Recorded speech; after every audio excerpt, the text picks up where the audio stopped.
Hello everyone, welcome to Victor's Knowledge. This is Chinu Sharma. So today we are going to take up another lecture on polity ਜਿਹਦੇ ਅੰਦਰ ਅੱਜ ਆਪਾਂ ਇੱਕ ਬਹੁਤ important topic ਕਰਨ ਜਾ ਰਹੇ ਹਾਂ ਜੋ ਸਿੱਧਾ ਸਾਫ਼ ਡਾਇਰੈਕਟਲੀ ਐਕਸਾਈਜ਼ ਟੈਕਸੇਸ਼ਨ ਇੰਸਪੈਕਟਰ ਦੇ ਸਿਲੇਬਸ ਵਿੱਚ ਮੈਂਸ਼ਨ ਸੀ। ਸੋ ਇਹ ਹੈ ਟੌਪਿਕ ਸੈਂਟਰ ਤੇ ਸਟੇਟ ਐਗਜ਼ੈਕਟਿਵ ਦਾ।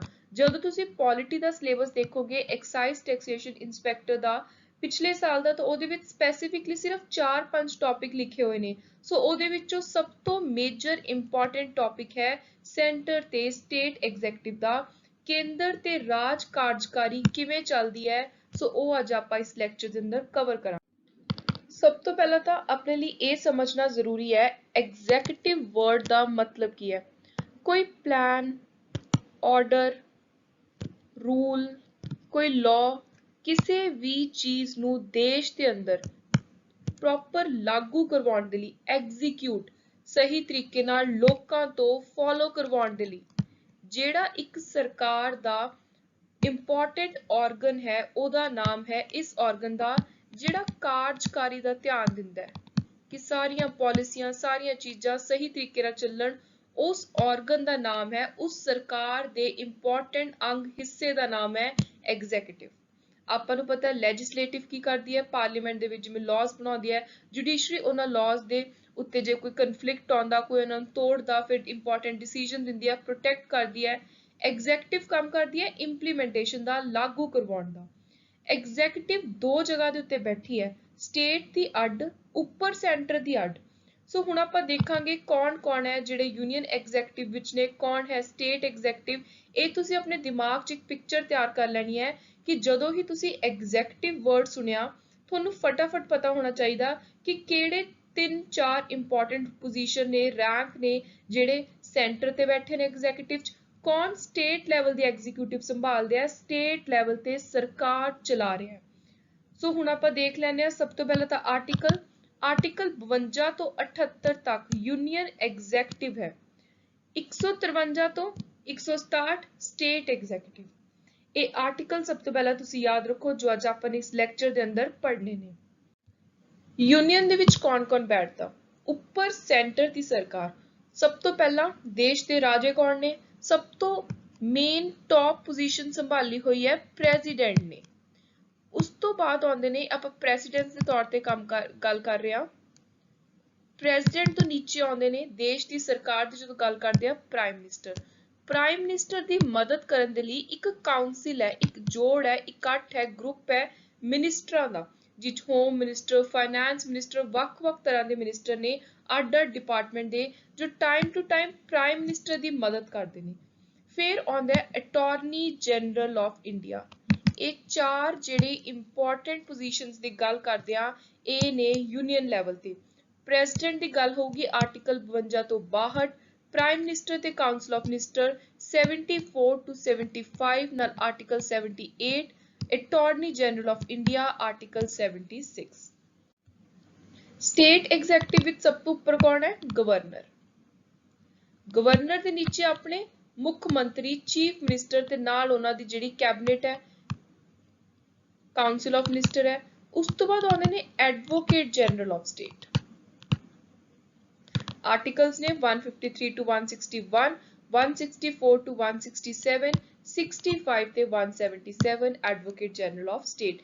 ਪਹਿਲਾਂ ਤਾਂ ਤੁਸੀਂ ਕੋਈ ਵੀ ਟੌਪਿਕ ਤਿਆਰ ਕਰਨ ਤੋਂ ਪਹਿਲਾਂ ਉਹਦਾ ਸਟਰਕਚਰ ਸਮਝਣਾ ਕਿ ਜਿਹੜਾ ਅਸੀਂ ਅੱਜ ਟੌਪਿਕ ਕਰਨ ਜਾ ਰਹੇ ਹਾਂ ਪਹਿਲਾਂ ਤਾਂ ਉਸ ਟੌਪਿਕ ਦਾ ਹੈਡਿੰਗ ਦਾ ਮਤਲਬ ਕੀ ਹੈ, ਉਹਦੇ ਅੰਦਰ ਆਪਾਂ ਕਿਹੜੇ-ਕਿਹੜੇ ਆਰਟੀਕਲਸ ਪੜਾਂਗੇ, ਕਿਹੜੇ-ਕਿਹੜੇ ਆਪਾਂ ਇੰਪੋਰਟੈਂਟ ਪੋਜੀਸ਼ਨਸ ਦੀ, ਆਫੀਸਰਸ ਦੀ, ਬੰਦਿਆਂ ਦੀ ਗੱਲ ਕਰਨ ਜਾ ਰਹੇ ਹਾਂ। ਸੋ ਜਦੋਂ ਤੁਹਾਨੂੰ ਇਹ ਚੀਜ਼ਾਂ ਕਲੀਅਰ ਹੋ ਗਈਆਂ ਫਿਰ ਤੁਸੀਂ ਅੱਗੇ ਉਹਨਾਂ ਦੀ ਡਿਟੇਲ ਪੜ੍ਹਨੀ ਸ਼ੁਰੂ ਕਰਨੀ ਹੈ। ਸੋ ਇਹ ਇੱਕ ਸਹੀ ਅਪਰੋਚ ਹੈ ਜੇ ਤੁਸੀਂ ਟੌਪਿਕਸ ਨੂੰ ਧਿਆਨ ਦੇ ਨਾਲ ਐਗਜ਼ਾਮ ਪੁਆਇੰਟ ਆਫ ਵਿਊ ਤੋਂ ਇਸ ਤਰੀਕੇ ਨਾਲ ਸਮਝਣਾ ਕਿ ਚਾਹੇ ਤੁਹਾਨੂੰ ਪੇਪਰ ਦੇ ਵਿੱਚ ਸਟੇਟਮੈਂਟ ਬੇਸਡ ਕੁਐਸਚਨ ਆ ਜਾਵੇ, ਚਾਹੇ ਸਿੰਪਲ MCQ ਆ ਜਾਏ, ਤੁਹਾਨੂੰ ਕੁਐਸਚਨ ਦੇਖਣ ਸਾਰ ਉਹਦਾ ਆਨਸਰ ਪਤਾ ਹੋਵੇ। ਸੋ ਉਹਦੇ ਲਈ ਦਿਮਾਗ ਦੇ ਨਾਲ ਸਹੀ ਅਪਰੋਚ ਦੇ ਨਾਲ ਤਿਆਰੀ ਕਰਨੀ ਬਹੁਤ ਜ਼ਿਆਦਾ ਜ਼ਰੂਰੀ ਹੈ।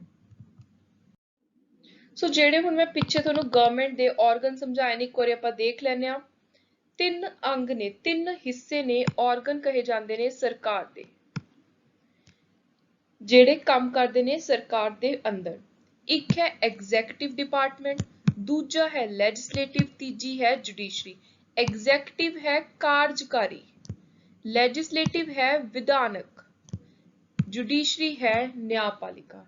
ਇਹ ਮੈਂ ਤੁਹਾਨੂੰ ਪੰਜਾਬੀ ਚ ਇਸ ਲਈ ਸਮਝਾ ਰਹੀ ਹਾਂ ਕਿਉਂਕਿ ਕਾਫੀ ਸਾਰੇ ਸਟੂਡੈਂਟਸ ਨੇ ਜਿਨ੍ਹਾਂ ਨੂੰ ਕੁਝ ਪ੍ਰੋਪਰ ਵਰਡਸ ਹੁੰਦੇ ਨੇ ਜਦੋਂ ਪੰਜਾਬੀ ਵਿੱਚ ਸਮਝਾਏ ਜਾਣ ਤਾਂ ਉਹਨਾਂ ਦੇ ਦਿਮਾਗ 'ਚ ਬੈਠ ਜਾਂਦੇ ਨੇ, ਕਿਉਂਕਿ ਪ੍ਰੈਜ਼ੀਡੈਂਟ ਦੀ ਕੀ ਪਾਵਰ ਆ, ਪ੍ਰਾਈਮ ਮਿਨਿਸਟਰ ਦੀ ਕੀ ਪਾਵਰ ਆ, ਉਹ ਤਾਂ ਆਪਾਂ ਆਮ ਤੌਰ ਤੇ ਸੁਣਦੇ ਵੀ ਰਹਿੰਦੇ ਆ।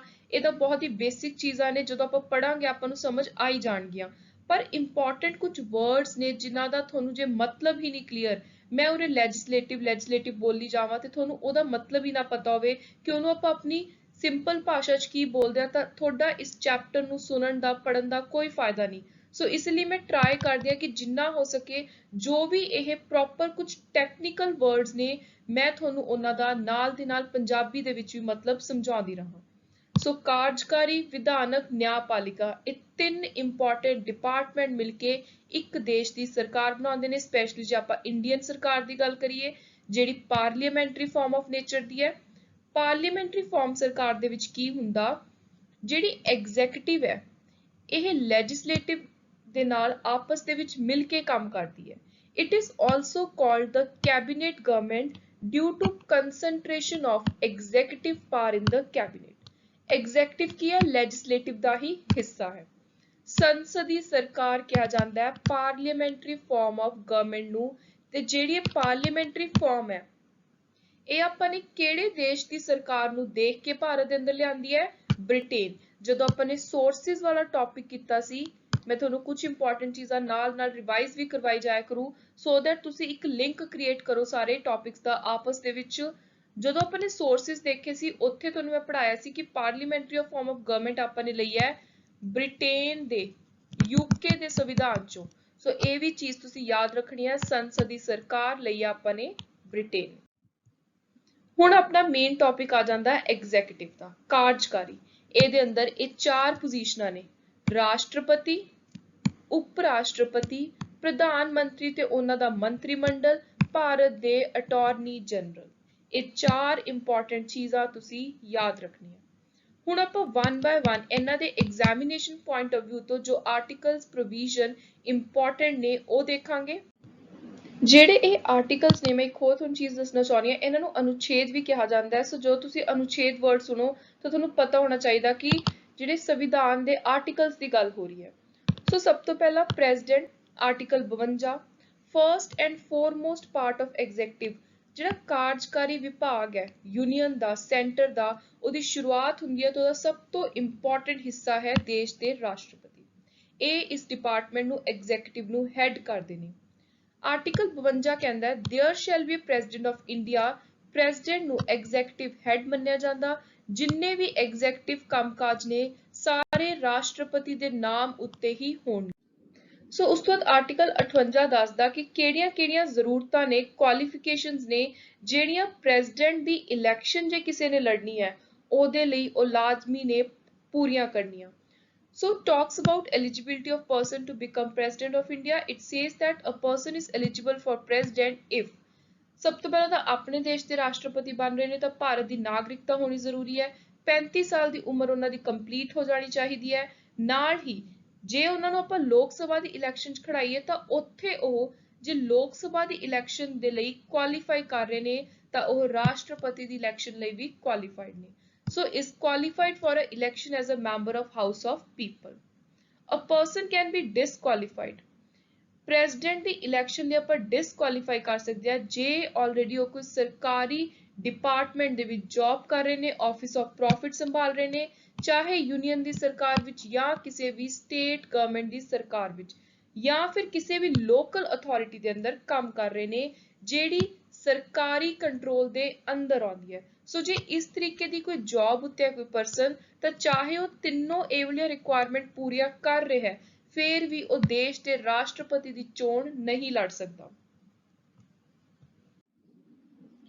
ਹੁਣ ਆਪਾਂ ਰਾਸ਼ਟਰਪਤੀ ਦੀ ਚੋਣ ਦੀ ਗੱਲ ਕਰਦੀ ਤਾਂ ਸਵਾਲ ਉੱਠਦਾ ਕਿ ਚੋਣ ਦੇ ਲਈ ਵੋਟਾਂ ਕੌਣ ਪਾਊਗਾ। Who would vote for you in the president election? ਜੇ ਆਪਾਂ ਮੰਨ ਲਓ ਤੁਸੀਂ ਕੱਲ ਨੂੰ ਰਾਸ਼ਟਰਪਤੀ ਦੀ ਚੋਣ ਲਈ ਖੜ ਰਹੇ ਹੋ, ਹੁਣ ਤੁਹਾਡੇ ਲਈ ਵੋਟ ਕੌਣ-ਕੌਣ ਪਾਉਣ ਆਊਗਾ? ਇਹਦਾ ਜਵਾਬ ਹੈ ਆਰਟੀਕਲ 54 ਦੇ ਅੰਦਰ। ਆਰਟੀਕਲ 54 ਡੀਲ ਕਰਦਾ ਹੈ ਪ੍ਰੋਵੀਜ਼ਨਸ ਜਿਹੜੀਆਂ ਪ੍ਰੈਜ਼ੀਡੈਂਟ ਦੀ ਇਲੈਕਸ਼ਨ ਦੇ ਨਾਲ ਰਿਲੇਟਡ ਨੇ। ਆਰਟੀਕਲ 54 ਕਹਿ ਰਿਹਾ ਹੈ ਪ੍ਰੈਜ਼ੀਡੈਂਟ ਇਲੈਕਟ ਹੋਊਗਾ ਇੱਕ ਇਲੈਕਟਰਲ ਕੋਲਾਜ ਦੇ ਥਰੂ ਪ੍ਰੋਪਰ। ਸੋ ਉਸ ਕੋਲਾਜ ਦੇ ਵਿੱਚ ਤੁਹਾਨੂੰ ਕੱਲ ਨੂੰ ਵੋਟ ਕੌਣ-ਕੌਣ ਪਾਉਣਾ ਹੋਊਗਾ ਜੇ ਤੁਸੀਂ ਰਾਸ਼ਟਰਪਤੀ ਦੀ ਇਲੈਕਸ਼ਨ ਲਈ ਖੜ ਰਹੇ ਹੋ। ਇੱਕ ਤਾਂ ਜਿਹੜੇ ਦੋਨੋਂ ਹਾਊਸਿਸ ਦੇ ਇਲੈਕਟਿਡ ਚੁਣੇ ਹੋਏ ਮੈਂਬਰ ਨੇ, ਦੋਨੋਂ ਹਾਊਸ ਕਿਹੜੇ ਪਾਰਲੀਮੈਂਟ ਦੇ, ਲੋਕ ਸਭਾ ਦੇ ਤੇ ਰਾਜ ਸਭਾ, ਨਾਲ ਹੀ ਚੁਣੇ ਹੋਏ ਮੈਂਬਰ ਆਉਣਗੇ ਸਟੇਟ ਲੈਜਿਸਲੇਟਿਵ ਅਸੈਂਬਲੀਜ਼ ਦੇ ਵਿੱਚੋਂ, ਪੰਜਾਬ, ਹਰਿਆਣਾ। ਸੋ ਇਹ ਤਿੰਨ ਤਰੀਕੇ ਦੇ ਮੈਂਬਰਸ ਨੇ ਇਲੈਕਟਿਡ ਜਿਹੜੇ ਤੁਹਾਨੂੰ ਵੋਟ ਪਾਉਣ ਆਉਣਗੇ ਜੇ ਤੁਸੀਂ ਪ੍ਰੈਜ਼ੀਡੈਂਟ ਦੀ ਇਲੈਕਸ਼ਨ ਲਈ ਖੜ ਰਹੇ ਹੋ। ਸੋ ਮੈਂ ਥੋੜਾ ਜਿਹਾ ਇੰਟਰਸਟਿੰਗ ਇਸ ਲਈ ਬਣਾਉਣ ਦੀ ਕੋਸ਼ਿਸ਼ ਕਰ ਰਹੀ ਹਾਂ ਸੋ ਦੈਟ ਤੁਸੀਂ ਕਨਫਿਊਜ਼ ਨਾ ਹੋ। ਇਹ ਸਾਰੀ ਪੋਲਿਟੀ ਪੂਰੇ ਕਨਸਟੀਟਿਊਸ਼ਨ ਨੂੰ ਇੱਕ ਸਟੋਰੀ ਦੀ ਤਰ੍ਹਾਂ ਆਪਣੇ ਦਿਮਾਗ 'ਚ ਬਿਠਾ ਲਓ। ਉਸ ਤੋਂ ਬਾਅਦ ਹੈ ਮੋਡ ਆਫ ਵੋਟਿੰਗ। ਹੁਣ ਵੋਟ ਪਾਉਣ ਦਾ ਤਰੀਕਾ ਕੀ ਹੋਊਗਾ? ਤੁਹਾਨੂੰ ਵੋਟ ਤਾਂ ਪਾਉਣ ਆ ਗਏ, ਹੁਣ ਤੁਹਾਨੂੰ ਵੋਟ ਪਾਉਣਗੇ ਕਿਵੇਂ? ਇਹਦਾ ਜਵਾਬ ਹੈ ਆਰਟੀਕਲ 55 ਕਲੌਜ਼ 3 ਦੇ ਅੰਦਰ। The election of president should be held according to system of proportional representation by means of single transferable vote। Single transferable vote ਦੇ ਤਰੀਕੇ ਵਿੱਚ ਕੀ ਹੁੰਦਾ ਹੈ? ਤੁਹਾਡੇ ਕੋਲ ਜਿਵੇਂ ਮੰਨ ਲਓ 1 2 3 4 ਇਸ ਤਰੀਕੇ ਨਾਲ ਆਪਸ਼ਨ ਹੋਣਗੀਆਂ। ਹੁਣ ਜਿਹੜਾ ਤੁਹਾਨੂੰ ਵੋਟ ਪਾਉਣ ਆਊਗਾ ਉਹ ਆਪਣੀ ਚੁਆਇਸ ਦੱਸੂ ਕਿ ਮੈਂ ਪਹਿਲੇ ਨੰਬਰ ਤੇ ਰਾਸ਼ਟਰਪਤੀ ਕਿਹਨੂੰ ਦੇਖਣਾ, ਦੂਜੇ ਨੰਬਰ ਤੇ ਕਿਹਨੂੰ, ਤੀਜੇ ਤੇ। ਸੋ ਜੇ ਤਾਂ ਪਹਿਲੇ ਵਾਲੇ ਨੂੰ ਹੀ ਮੈਜੋਰਿਟੀ ਮਿਲ ਗਈ ਤਾਂ ਉਹ ਬਣ ਜੂ, ਨਹੀਂ ਫਿਰ ਦੂਜੇ ਵਾਲਾ। ਸੋ ਇਸ ਤਰੀਕੇ ਦੇ ਨਾਲ ਜਿਹੜਾ ਸਿੰਗਲ ਟ੍ਰਾਂਸਫਰੇਬਲ ਵੋਟ ਹੈ ਇਹਦੇ ਅੰਦਰ ਮਲਟੀ ਵਿਨਰ ਇਲੈਕਟਰਲ ਸਿਸਟਮ ਅਪਣਾਇਆ ਜਾਂਦਾ ਹੈ ਜਿਹਦੇ ਵਿੱਚ ਵੋਟਰ ਸਿੰਗਲ ਵੋਟ ਪਾਉਂਦੇ ਨੇ ਇਨ ਦ ਫਾਰਮ ਆਫ ਰੈਂਕਡ ਚੁਆਇਸ। ਸੋ ਉਹਨਾਂ ਕੋਲ ਇੱਕ ਰੈਂਕਡ ਚੁਆਇਸ ਹੁੰਦੀ ਹੈ ਕਿ ਤੁਸੀਂ ਪਹਿਲੇ ਨੰਬਰ ਤੇ ਕਿਹਨੂੰ ਦੇਖਣਾ ਚਾਹੁੰਦੇ ਹੋ, ਜੇ ਉਹ ਨਹੀਂ ਤਾਂ ਫਿਰ ਦੂਜੇ ਨੰਬਰ ਤੇ ਕਿਹਨੂੰ ਦੇਖਣਾ ਚਾਹੁੰਦੇ ਹੋ। ਵੋਟਿੰਗ ਸੀਕ੍ਰੇਟ ਬੈਲਟ ਦੇ ਨਾਲ ਹੁੰਦੀ ਹੈ, ਕਿਸੇ ਨੂੰ ਦਿਖਾ ਕੇ ਨਹੀਂ ਹੁੰਦੀ। ਸੋ ਇਹ ਇੰਪੋਰਟੈਂਟ ਪ੍ਰੋਸੀਜਰ ਐਗਜ਼ਾਮ ਦੇ ਲਈ ਬਹੁਤ ਇੰਪੋਰਟੈਂਟ ਹੈ। ਬਾਰ-ਬਾਰ ਇਹਦੇ ਚੋਂ ਕੁਐਸਚਨਸ ਡਾਇਰੈਕਟਲੀ ਆਉਂਦੇ ਨੇ MCQ ਬਣ ਕੇ। Article 59 of the Indian Constitution talks about conditions। President ਦੇ ਆਫਿਸ ਦੀ ਕੰਡੀਸ਼ਨ ਕੀ ਹੋਊਗੀ? ਜੇ ਕੋਈ ਰਾਸ਼ਟਰਪਤੀ ਬਣ ਗਿਆ ਉਸ ਤੋਂ ਬਾਅਦ ਉਹਨਾਂ ਉੱਤੇ ਕੀ ਕੋਈ ਰਿਸਟ੍ਰਿਕਸ਼ਨ ਹੈ, ਕੀ ਉਹ ਕਰਨਗੇ, ਕਿਹੜੀਆਂ ਕੰਡੀਸ਼ਨਾਂ ਅਪਲਾਈ ਹੁੰਦੀਆਂ ਨੇ ਪ੍ਰੈਜ਼ੀਡੈਂਟ ਦੇ ਆਫਿਸ ਦੇ ਲਈ? ਸਭ ਤੋਂ ਪਹਿਲੀ ਹੈ president cannot be a member of, ਜੋ ਰਾਸ਼ਟਰਪਤੀ ਬਣ ਗਿਆ ਉਹ ਹਾਊਸ ਆਫ ਪਾਰਲੀਮੈਂਟ ਦੇ ਕਿਸੇ ਵੀ ਹਾਊਸ ਦਾ, ਚਾਹੇ ਰਾਜ ਸਭਾ, ਲੋਕ ਸਭਾ ਜਾਂ ਫਿਰ ਕਿਸੇ ਵੀ ਸਟੇਟ ਲੈਜਿਸਲੇਚਰ ਦਾ ਮੈਂਬਰ ਬਣ ਕੇ ਨਹੀਂ ਰਹਿ ਸਕਦੇ। ਜੇ ਉਹ ਹਾਊਸ ਆਫ ਪਾਰਲੀਮੈਂਟ ਜਾਂ ਕਿਸੇ ਵੀ ਸਟੇਟ ਲੈਜਿਸਲੇਚਰ ਦਾ ਆਲਰੇਡੀ ਮੈਂਬਰ ਨੇ ਤਾਂ ਜਿਵੇਂ ਹੀ ਉਹਨਾਂ ਨੇ ਪ੍ਰੈਜ਼ੀਡੈਂਟ ਦੀ ਇਲੈਕਸ਼ਨ ਦੇ ਵਿੱਚ ਆਪਣਾ ਪੈਰ ਧਰਿਆ, ਜਿੱਤ ਹਾਸਿਲ ਕੀਤੀ, ਨਾਲ ਦੀ ਨਾਲ ਉਹਨਾਂ ਨੂੰ ਉਹ ਸੀਟ ਛੱਡਣੀ ਪਊਗੀ ਜਿਹੜੇ ਹਾਊਸ ਦੇ ਉਹ ਪਹਿਲਾਂ ਮੈਂਬਰ ਸੀ, ਆਪਣੀ ਰਾਸ਼ਟਰਪਤੀ ਦੀ ਗੱਦੀ ਸੰਭਾਲਣ ਤੋਂ ਪਹਿਲਾਂ। The president shall not hold any other office of profit, ਕੋਈ ਜੌਬ ਨਹੀਂ ਕਰ ਸਕਦੇ ਗਵਰਨਮੈਂਟ ਕੰਟਰੋਲ ਵਾਲੀ, ਇਹ ਮੈਂ ਤੁਹਾਨੂੰ ਪਹਿਲਾਂ ਵੀ ਦੱਸ ਚੁੱਕੀ ਹਾਂ, ਇਨਐਲੀਜੀਬਲ ਹੋ ਜਾਣਗੇ। President shall be authorized to use his official residence without rent। ਹੁਣ ਇਹ ਤਾਂ ਹੋ ਗਿਆ ਰਿਸਟ੍ਰਿਕਸ਼ਨ। ਹੁਣ ਉਹਨਾਂ ਨੂੰ ਫੈਸਿਲਿਟੀਆਂ ਕੀ ਨੇ? ਆਪਣਾ official resident ਬਿਨਾਂ ਰੈਂਟ ਦਿੱਤੇ ਵਰਤ ਸਕਦੇ ਨੇ, ਕੋਈ ਰੈਂਟ ਨਹੀਂ ਦੇਣਾ ਉਹਨਾਂ ਨੇ ਰਾਸ਼ਟਰਪਤੀ ਭਵਨ 'ਚ ਰਹਿਣ ਦਾ। He shall be also authorized to emolument ਮਿਲਣਗੀਆਂ, ਹੋਰ ਉਹਨਾਂ ਨੂੰ ਬਹੁਤ ਸਾਰੀਆਂ ਫੈਸਿਲਿਟੀਆਂ ਮਿਲਣਗੀਆਂ ਜੋ ਪਾਰਲੀਮੈਂਟ ਨੇ ਤੈਅ ਕੀਤੀਆਂ ਹੋਈਆਂ ਨੇ। ਪਰ ਇੱਕ ਇੰਪੋਰਟੈਂਟ ਚੀਜ਼, ਜੋ ਰਾਸ਼ਟਰਪਤੀ ਨੂੰ ਜਿਸ ਦਿਨ ਉਹ ਬਣ ਗਏ ਪ੍ਰੈਜ਼ੀਡੈਂਟ ਉਸ ਦਿਨ ਤੋਂ ਜਿਵੇਂ ਉਹਨਾਂ ਦਾ 5 ਸਾਲਾਂ ਦਾ ਟਾਈਮ ਪੀਰੀਅਡ ਪੂਰਾ ਹੋਊਗਾ, ਟੈਨਿਓਰ ਪੂਰਾ ਹੋਊਗਾ, ਵਿਚਕਾਰ ਕਿਸੇ ਵੀ ਸਮੇਂ ਜੋ ਇੱਕ ਵਾਰੀ ਉਹਨਾਂ ਦੇ ਕਾਰਜਕਾਲ ਸ਼ੁਰੂ ਹੋਣ ਦੇ ਸਮੇਂ ਫੈਸਿਲਿਟੀਆਂ ਦੇਤੀਆਂ, ਅਲਾਇੰਸ, ਪ੍ਰਿਵਿਲੇਜ, ਇਮੋਲੂਮੈਂਟ ਦੇਤੇ, ਤੁਸੀਂ ਵਿਚਕਾਰ ਉਹ ਘਟਾ ਨਹੀਂ ਸਕਦੇ ਕਿਸੇ ਵੀ time. Emolument allowance of president cannot be diminished or reduced during his term of office। Article 56 ਗੱਲ ਕਰਦਾ ਕਿ ਜਿਹੜਾ ਪ੍ਰੈਜ਼ੀਡੈਂਟ ਦਾ ਆਫਿਸ ਹੈ, ਕਾਰਜਕਾਲ ਦਾ ਸਮਾਂ ਹੈ, ਉਹ 5 ਸਾਲ ਦਾ ਹੋਊਗਾ unless a new president enters the office, the incumbent president shall hold it। ਜਦੋਂ ਤੱਕ ਨਵੇਂ ਪ੍ਰੈਜ਼ੀਡੈਂਟ ਨਹੀਂ ਆਉਣਗੇ, ਇਲੈਕਸ਼ਨਾਂ ਨਹੀਂ ਹੋ ਜਾਣਗੀਆਂ, ਉਦੋਂ ਤੱਕ ਪੁਰਾਣੇ ਰਾਸ਼ਟਰਪਤੀ ਉਹ ਪੋਜੀਸ਼ਨ ਸੰਭਾਲ ਕੇ ਰੱਖਣਗੇ।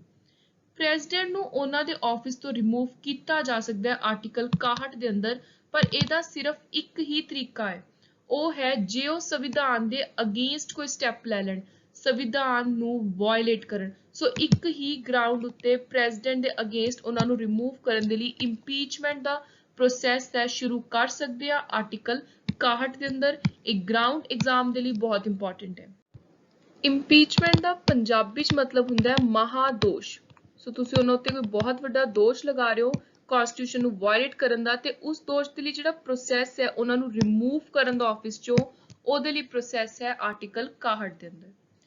ਤੇ ਜਿਹੜਾ ਆਰਟੀਕਲ 61 ਹੈ ਉਹ ਇਹ ਵੀ ਕਹਿੰਦਾ ਕਿ ਜੇ ਕੋਈ ਵੀ ਰੈਜ਼ਿਗਨੇਸ਼ਨ ਦੇਣੀ ਹੈ ਪ੍ਰੈਜ਼ੀਡੈਂਟ ਨੇ ਤਾਂ ਉਹ ਵਾਈਸ ਪ੍ਰੈਜ਼ੀਡੈਂਟ ਦਿੱਤੀ ਜਾਊਗੀ, ਤੇ ਵਾਈਸ ਪ੍ਰੈਜ਼ੀਡੈਂਟ ਉਸ ਰੈਜ਼ਿਗਨੇਸ਼ਨ ਦੀ ਜਾਣਕਾਰੀ ਦੇਣਗੇ ਸਪੀਕਰ ਨੂੰ ਲੋਕ ਸਭਾ ਦੇ। ਸੋ ਇਹ ਇੰਪੋਰਟੈਂਟ ਜਿਹੜਾ ਇੱਕ ਫੈਕਟ ਹੈ ਇਹ ਵੀ ਤੁਸੀਂ ਯਾਦ ਰੱਖਣਾ ਹੈ।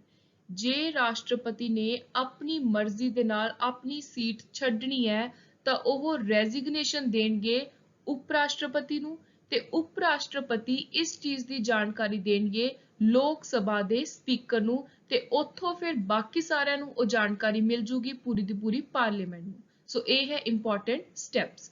ਆਰਟੀਕਲ 62 ਕਹਿੰਦਾ ਹੈ ਕਿ ਜਦੋਂ ਵੀ ਪੋਜੀਸ਼ਨ ਸੀਟ ਖਾਲੀ ਹੋਗੀ ਰਾਸ਼ਟਰਪਤੀ ਦੀ ਤਾਂ ਉਹ ਜਲਦੀ ਫਿਲ ਕੀਤੀ ਜਾਊਗੀ, ਉਹਦੇ ਲਈ ਪ੍ਰੋਪਰ ਇਲੈਕਸ਼ਨਸ ਕਰਵਾਈਆਂ ਜਾਣਗੀਆਂ।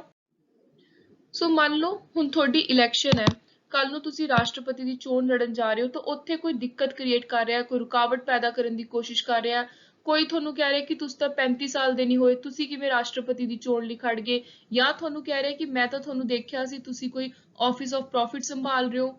ਸੋ ਤੁਸੀਂ ਹੁਣ ਇਹ ਸਾਰੇ ਇਸ਼ੂਜ਼ ਨੂੰ ਕਲੀਅਰ ਕਰਨਾ ਚਾਹੁੰਦੇ ਹੋ ਕਿ ਮੈਂ ਜੋ ਚੋਣ ਲੜ ਰਿਹਾ ਮੈਂ ਬਿਲਕੁਲ ਸਹੀ ਹਾਂ, ਐਲੀਜੀਬਲ ਹਾਂ।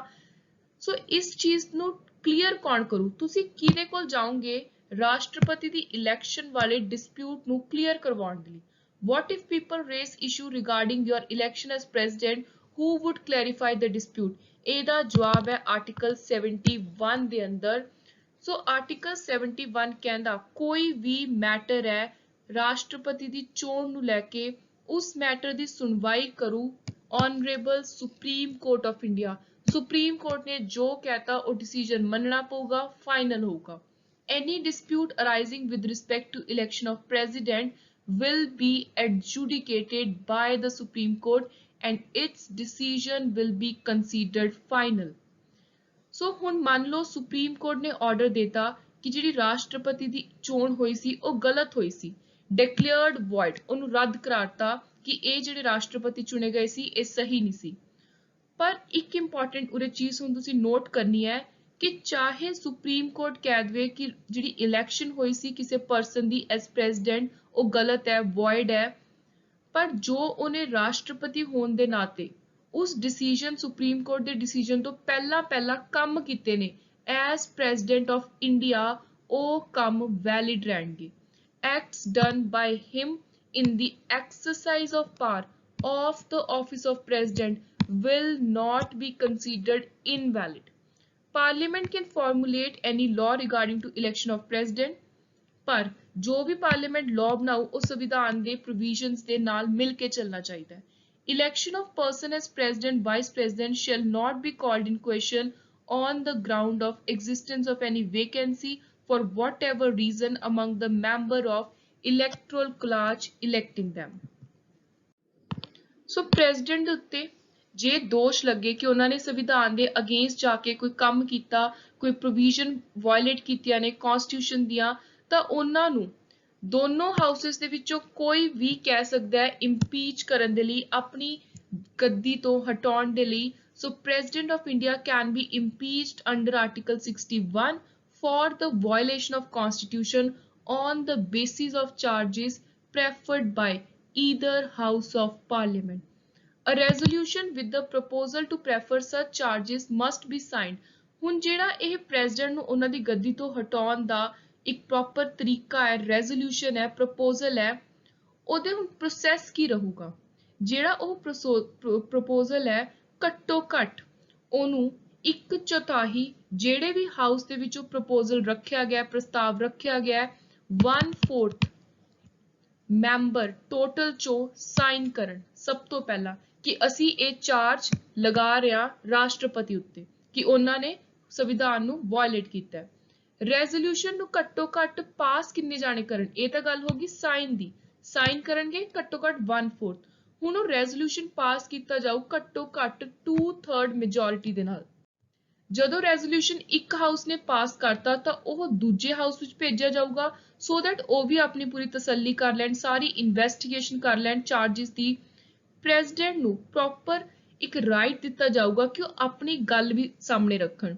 When the house investigating the charge passed the resolution by 2/3 majority, ਇੱਕ ਹਾਊਸ ਨੇ ਮੈਜੋਰਿਟੀ ਦੇ ਨਾਲ ਦੂਜੇ ਚ ਭੇਜਤਾ, ਦੂਜੇ ਨੇ ਇਨਵੈਸਟੀਗੇਟ ਕੀਤਾ ਤੇ ਉਹਨਾਂ ਨੇ ਵੀ ਪਾਸ ਕਰਤਾ ਕਿ ਹਾਂ ਇਹ ਚਾਰजेस ਸਹੀ ਨੇ, declares the charges as sustaining, it results in removing the president। ਜਿਵੇਂ ਹੀ ਦੂਜੇ ਹਾਊਸ ਨੇ ਕਲੀਅਰ ਕਰਤਾ ਉਵੇਂ ਹੀ ਰਾਸ਼ਟਰਪਤੀ ਦੀ ਰਿਮੂਵਲ ਦਾ ਪ੍ਰੋਸੈਸ ਪੂਰਾ ਹੋ ਜਾਊਗਾ। ਨੈਕਸਟ ਆਪਾਂ ਦੇਖਾਂਗੇ ਰਾਸ਼ਟਰਪਤੀ ਦੀਆਂ ਐਗਜ਼ੀਕਿਊਟਿਵ ਪਾਵਰ ਕੀ ਨੇ। ਇਸ ਕਾਰਜਕਾਰੀ ਹੈੱਡ ਦੇ ਤੌਰ ਤੇ ਉਹ ਦੇਸ਼ ਦੇ ਅੰਦਰ ਕਿਹੜੇ-ਕਿਹੜੇ ਰੋਲ ਨਿਭਾਉਂਦੇ ਨੇ। ਸਭ ਤੋਂ ਪਹਿਲਾਂ article 53 states that all executive power ਕਿਹਦੇ ਕੋਲ ਨੇ, ਸਾਰੀ executive power union ਦੀਆਂ ਰਾਸ਼ਟਰਪਤੀ ਕੋਲ ਨੇ। president is allowed to exercise his executive power through officer subordinate to him। ਇਹ directly indirectly guide ਕਰਦੇ ਨੇ ਆਪਣੀਆਂ executive powers ਕਿਹਦੇ ਤੋਂ ਕਰਵਾਉਂਦੇ ਨੇ, ਜੋ ਇਹਨਾਂ ਦੇ ਨੀਚੇ officers ਨੇ ਉਹਨਾਂ ਤੋਂ ਕੰਮ ਕਰਵਾਉਂਦੇ ਨੇ। under this article president has powers regarding, president ਦੇ ਕੋਲ power ਹੈ ਕਿ ਉਹ ਜਿਹੜੀਆਂ ਟੌਪ ਮੋਸਟ ਹਾਈਐਸਟ ਅਥਾਰਟੀਜ਼ ਨੇ ਸੰਵਿਧਾਨ ਦੀਆਂ ਉਹਨਾਂ ਨੂੰ ਅਪਾਇੰਟ ਕਰਨ, ਜਿਵੇਂ ਪ੍ਰਧਾਨ ਮੰਤਰੀ ਹੋ ਗਏ, ਉਹਨਾਂ ਦੀ ਕਾਉਂਸਲ ਹੋ ਗਏ, ਸੋ ਇਹਨਾਂ ਦੀ ਅਪਾਇੰਟਮੈਂਟ ਕੌਣ ਕਰਦਾ, president. Right of being informed about all national affair, ਕਿਸੇ ਜੱਜ ਦੀ ਅਪਾਇੰਟਮੈਂਟ ਕਰਨੀ ਹੈ, ਸੁਪਰੀਮ ਕੋਰਟ ਦੇ ਜੱਜਿਸ ਦੀ, ਹਾਈ ਕੋਰਟ ਦੇ ਜੱਜਿਸ ਦੀ, ਕੌਣ ਕਰਦਾ, ਰਾਸ਼ਟਰਪਤੀ। ਸਟੇਟ ਦਾ ਕੋਈ ਗਵਰਨਰ ਨਿਯੁਕਤ ਕਰਨਾ, ਅਟਾਰਨੀ ਜਨਰਲ ਲਗਾਉਣਾ, comptroller auditor general, chief commissioner ਜਾਂ ਫਿਰ ਕੋਈ ਇਲੈਕਸ਼ਨ ਕਮਿਸ਼ਨ ਆਫ ਇੰਡੀਆ ਦੇ ਮੈਂਬਰਸ ਨਿਯੁਕਤ ਕਰਨੇ ਨੇ, ਇਹ ਸਾਰੀਆਂ ਅਪਾਇੰਟਮੈਂਟਸ ਹੋਣਗੀਆਂ ਰਾਸ਼ਟਰਪਤੀ ਦੇ ਦੁਆਰਾ। Administration of UT, appointment of chief commissioner, lieutenant governor of centrally administer area, council of minister ਨੂੰ ਰਿਮੂਵ ਕਰਨਾ, ਸਟੇਟ ਗਵਰਨਰ ਨੂੰ ਹਟਾਉਣਾ, ਅਟਾਰਨੀ ਜਨਰਲ ਨੂੰ ਹਟਾਉਣਾ, ਇਹ ਸਾਰੇ ਇੰਪੋਰਟੈਂਟ ਐਗਜ਼ੈਕਟਿਵ ਕੰਮ ਕਰਦੇ ਨੇ ਰਾਸ਼ਟਰਪਤੀ। ਮਿਲਟਰੀ ਪਾਵਰ ਕਿਹੜੀ ਹੈ, ਦੇਸ਼ ਦੀ ਆਰਮਡ ਫੋਰਸਿਸ ਦੇ ਹਰ ਤਰ੍ਹਾਂ ਦੀ ਆਰਮੀ ਦੇ ਹੈਡ ਹੋਣਗੇ, ਸੁਪਰੀਮ ਕਮਾਂਡਰ ਹੋਣਗੇ ਰਾਸ਼ਟਰਪਤੀ। ਇਹ ਸਿੱਧਾ ਡਾਇਰੈਕਟਲੀ ਇਸੇ ਤਰ੍ਹਾਂ ਪੇਪਰ 'ਚ ਕੁਐਸਚਨ ਬਣ ਕੇ ਆਉਂਦਾ MCQ ਫਾਰਮ ਵਿੱਚ, so this is very important for you. Article 53 also states that President shall be the supreme commander of all armed forces of the Union of India. It also states that no specific provisions can reduce the scope of this general principle। As the supreme commander, President ਦੇ ਕੋਲ ਕੀ power ਹੈ, ਸਭ ਤੋਂ ਪਹਿਲਾਂ ਤਾਂ ਜਿੰਨੀਆਂ ਵੀ armed forces ਨੇ, ਚਾਹੇ ਕੋਈ ਆਰਮੀ ਹੈ, ਇੰਡੀਅਨ ਨੇਵੀ ਹੈ, 에ਅਰ ਫੋਰਸ ਹੈ, ਹਰ ਕਿਸੇ ਦੇ ਚੀਫ ਨੂੰ, ਹੈਡ ਨੂੰ ਨਿਯੁਕਤ ਕਰਨਗੇ ਰਾਸ਼ਟਰਪਤੀ।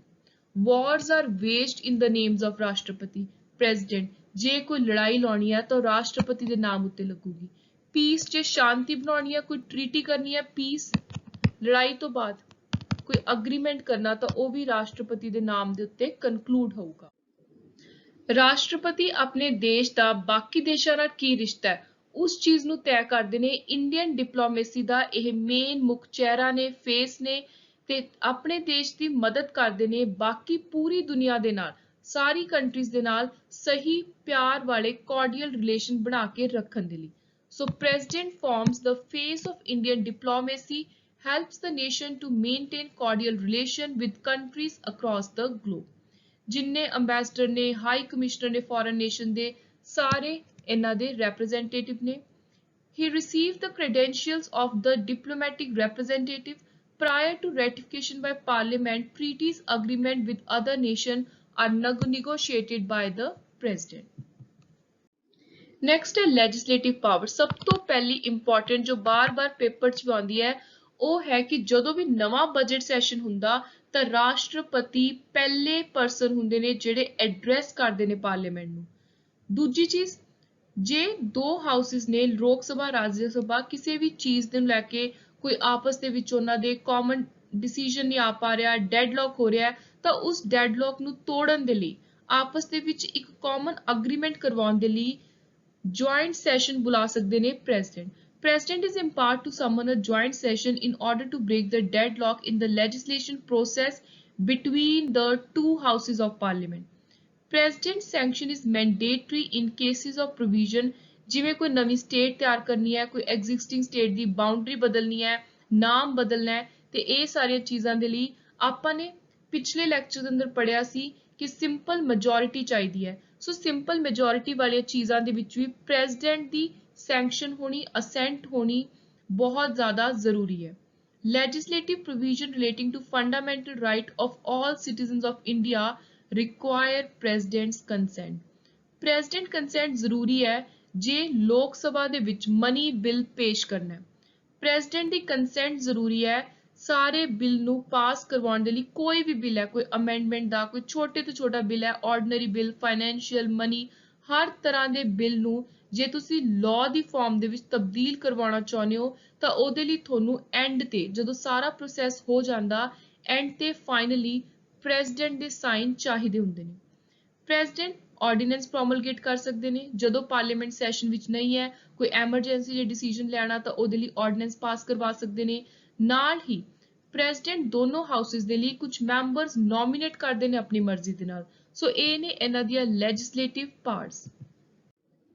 ਨੈਕਸਟ ਹੈ ਵੈਰੀ ਇੰਪੋਰਟੈਂਟ, ਇਹ ਜਿਹੜਾ ਪੂਰਾ ਆਰਟੀਕਲ ਹੈ ਤੁਹਾਨੂੰ as it is MCQ form 'ਚ ਆ ਸਕਦਾ, ਕੱਲਾ ਉੱਥੇ ਪੁੱਛਿਆ ਜਾ ਸਕਦਾ ਕਿ ਰਾਸ਼ਟਰਪਤੀ ਦੀ ਆਰਡੀਨੈਂਸ ਮੇਕਿੰਗ ਪਾਵਰ ਦੀ ਕਿਹੜੇ ਆਰਟੀਕਲ 'ਚ ਗੱਲ ਹੋ ਰਹੀ ਹੈ, match the following, correct, incorrect, ਜਾਂ ਫਿਰ ਸਟੇਟਮੈਂਟ ਬੇਸਡ ਵੀ ਆ ਸਕਦਾ ਹੈ। ਸੋ ਇਹਦੀ ਪੂਰੀ ਡਿਟੇਲ ਦੇਖਣੀ ਬਹੁਤ ਜ਼ਰੂਰੀ ਹੈ।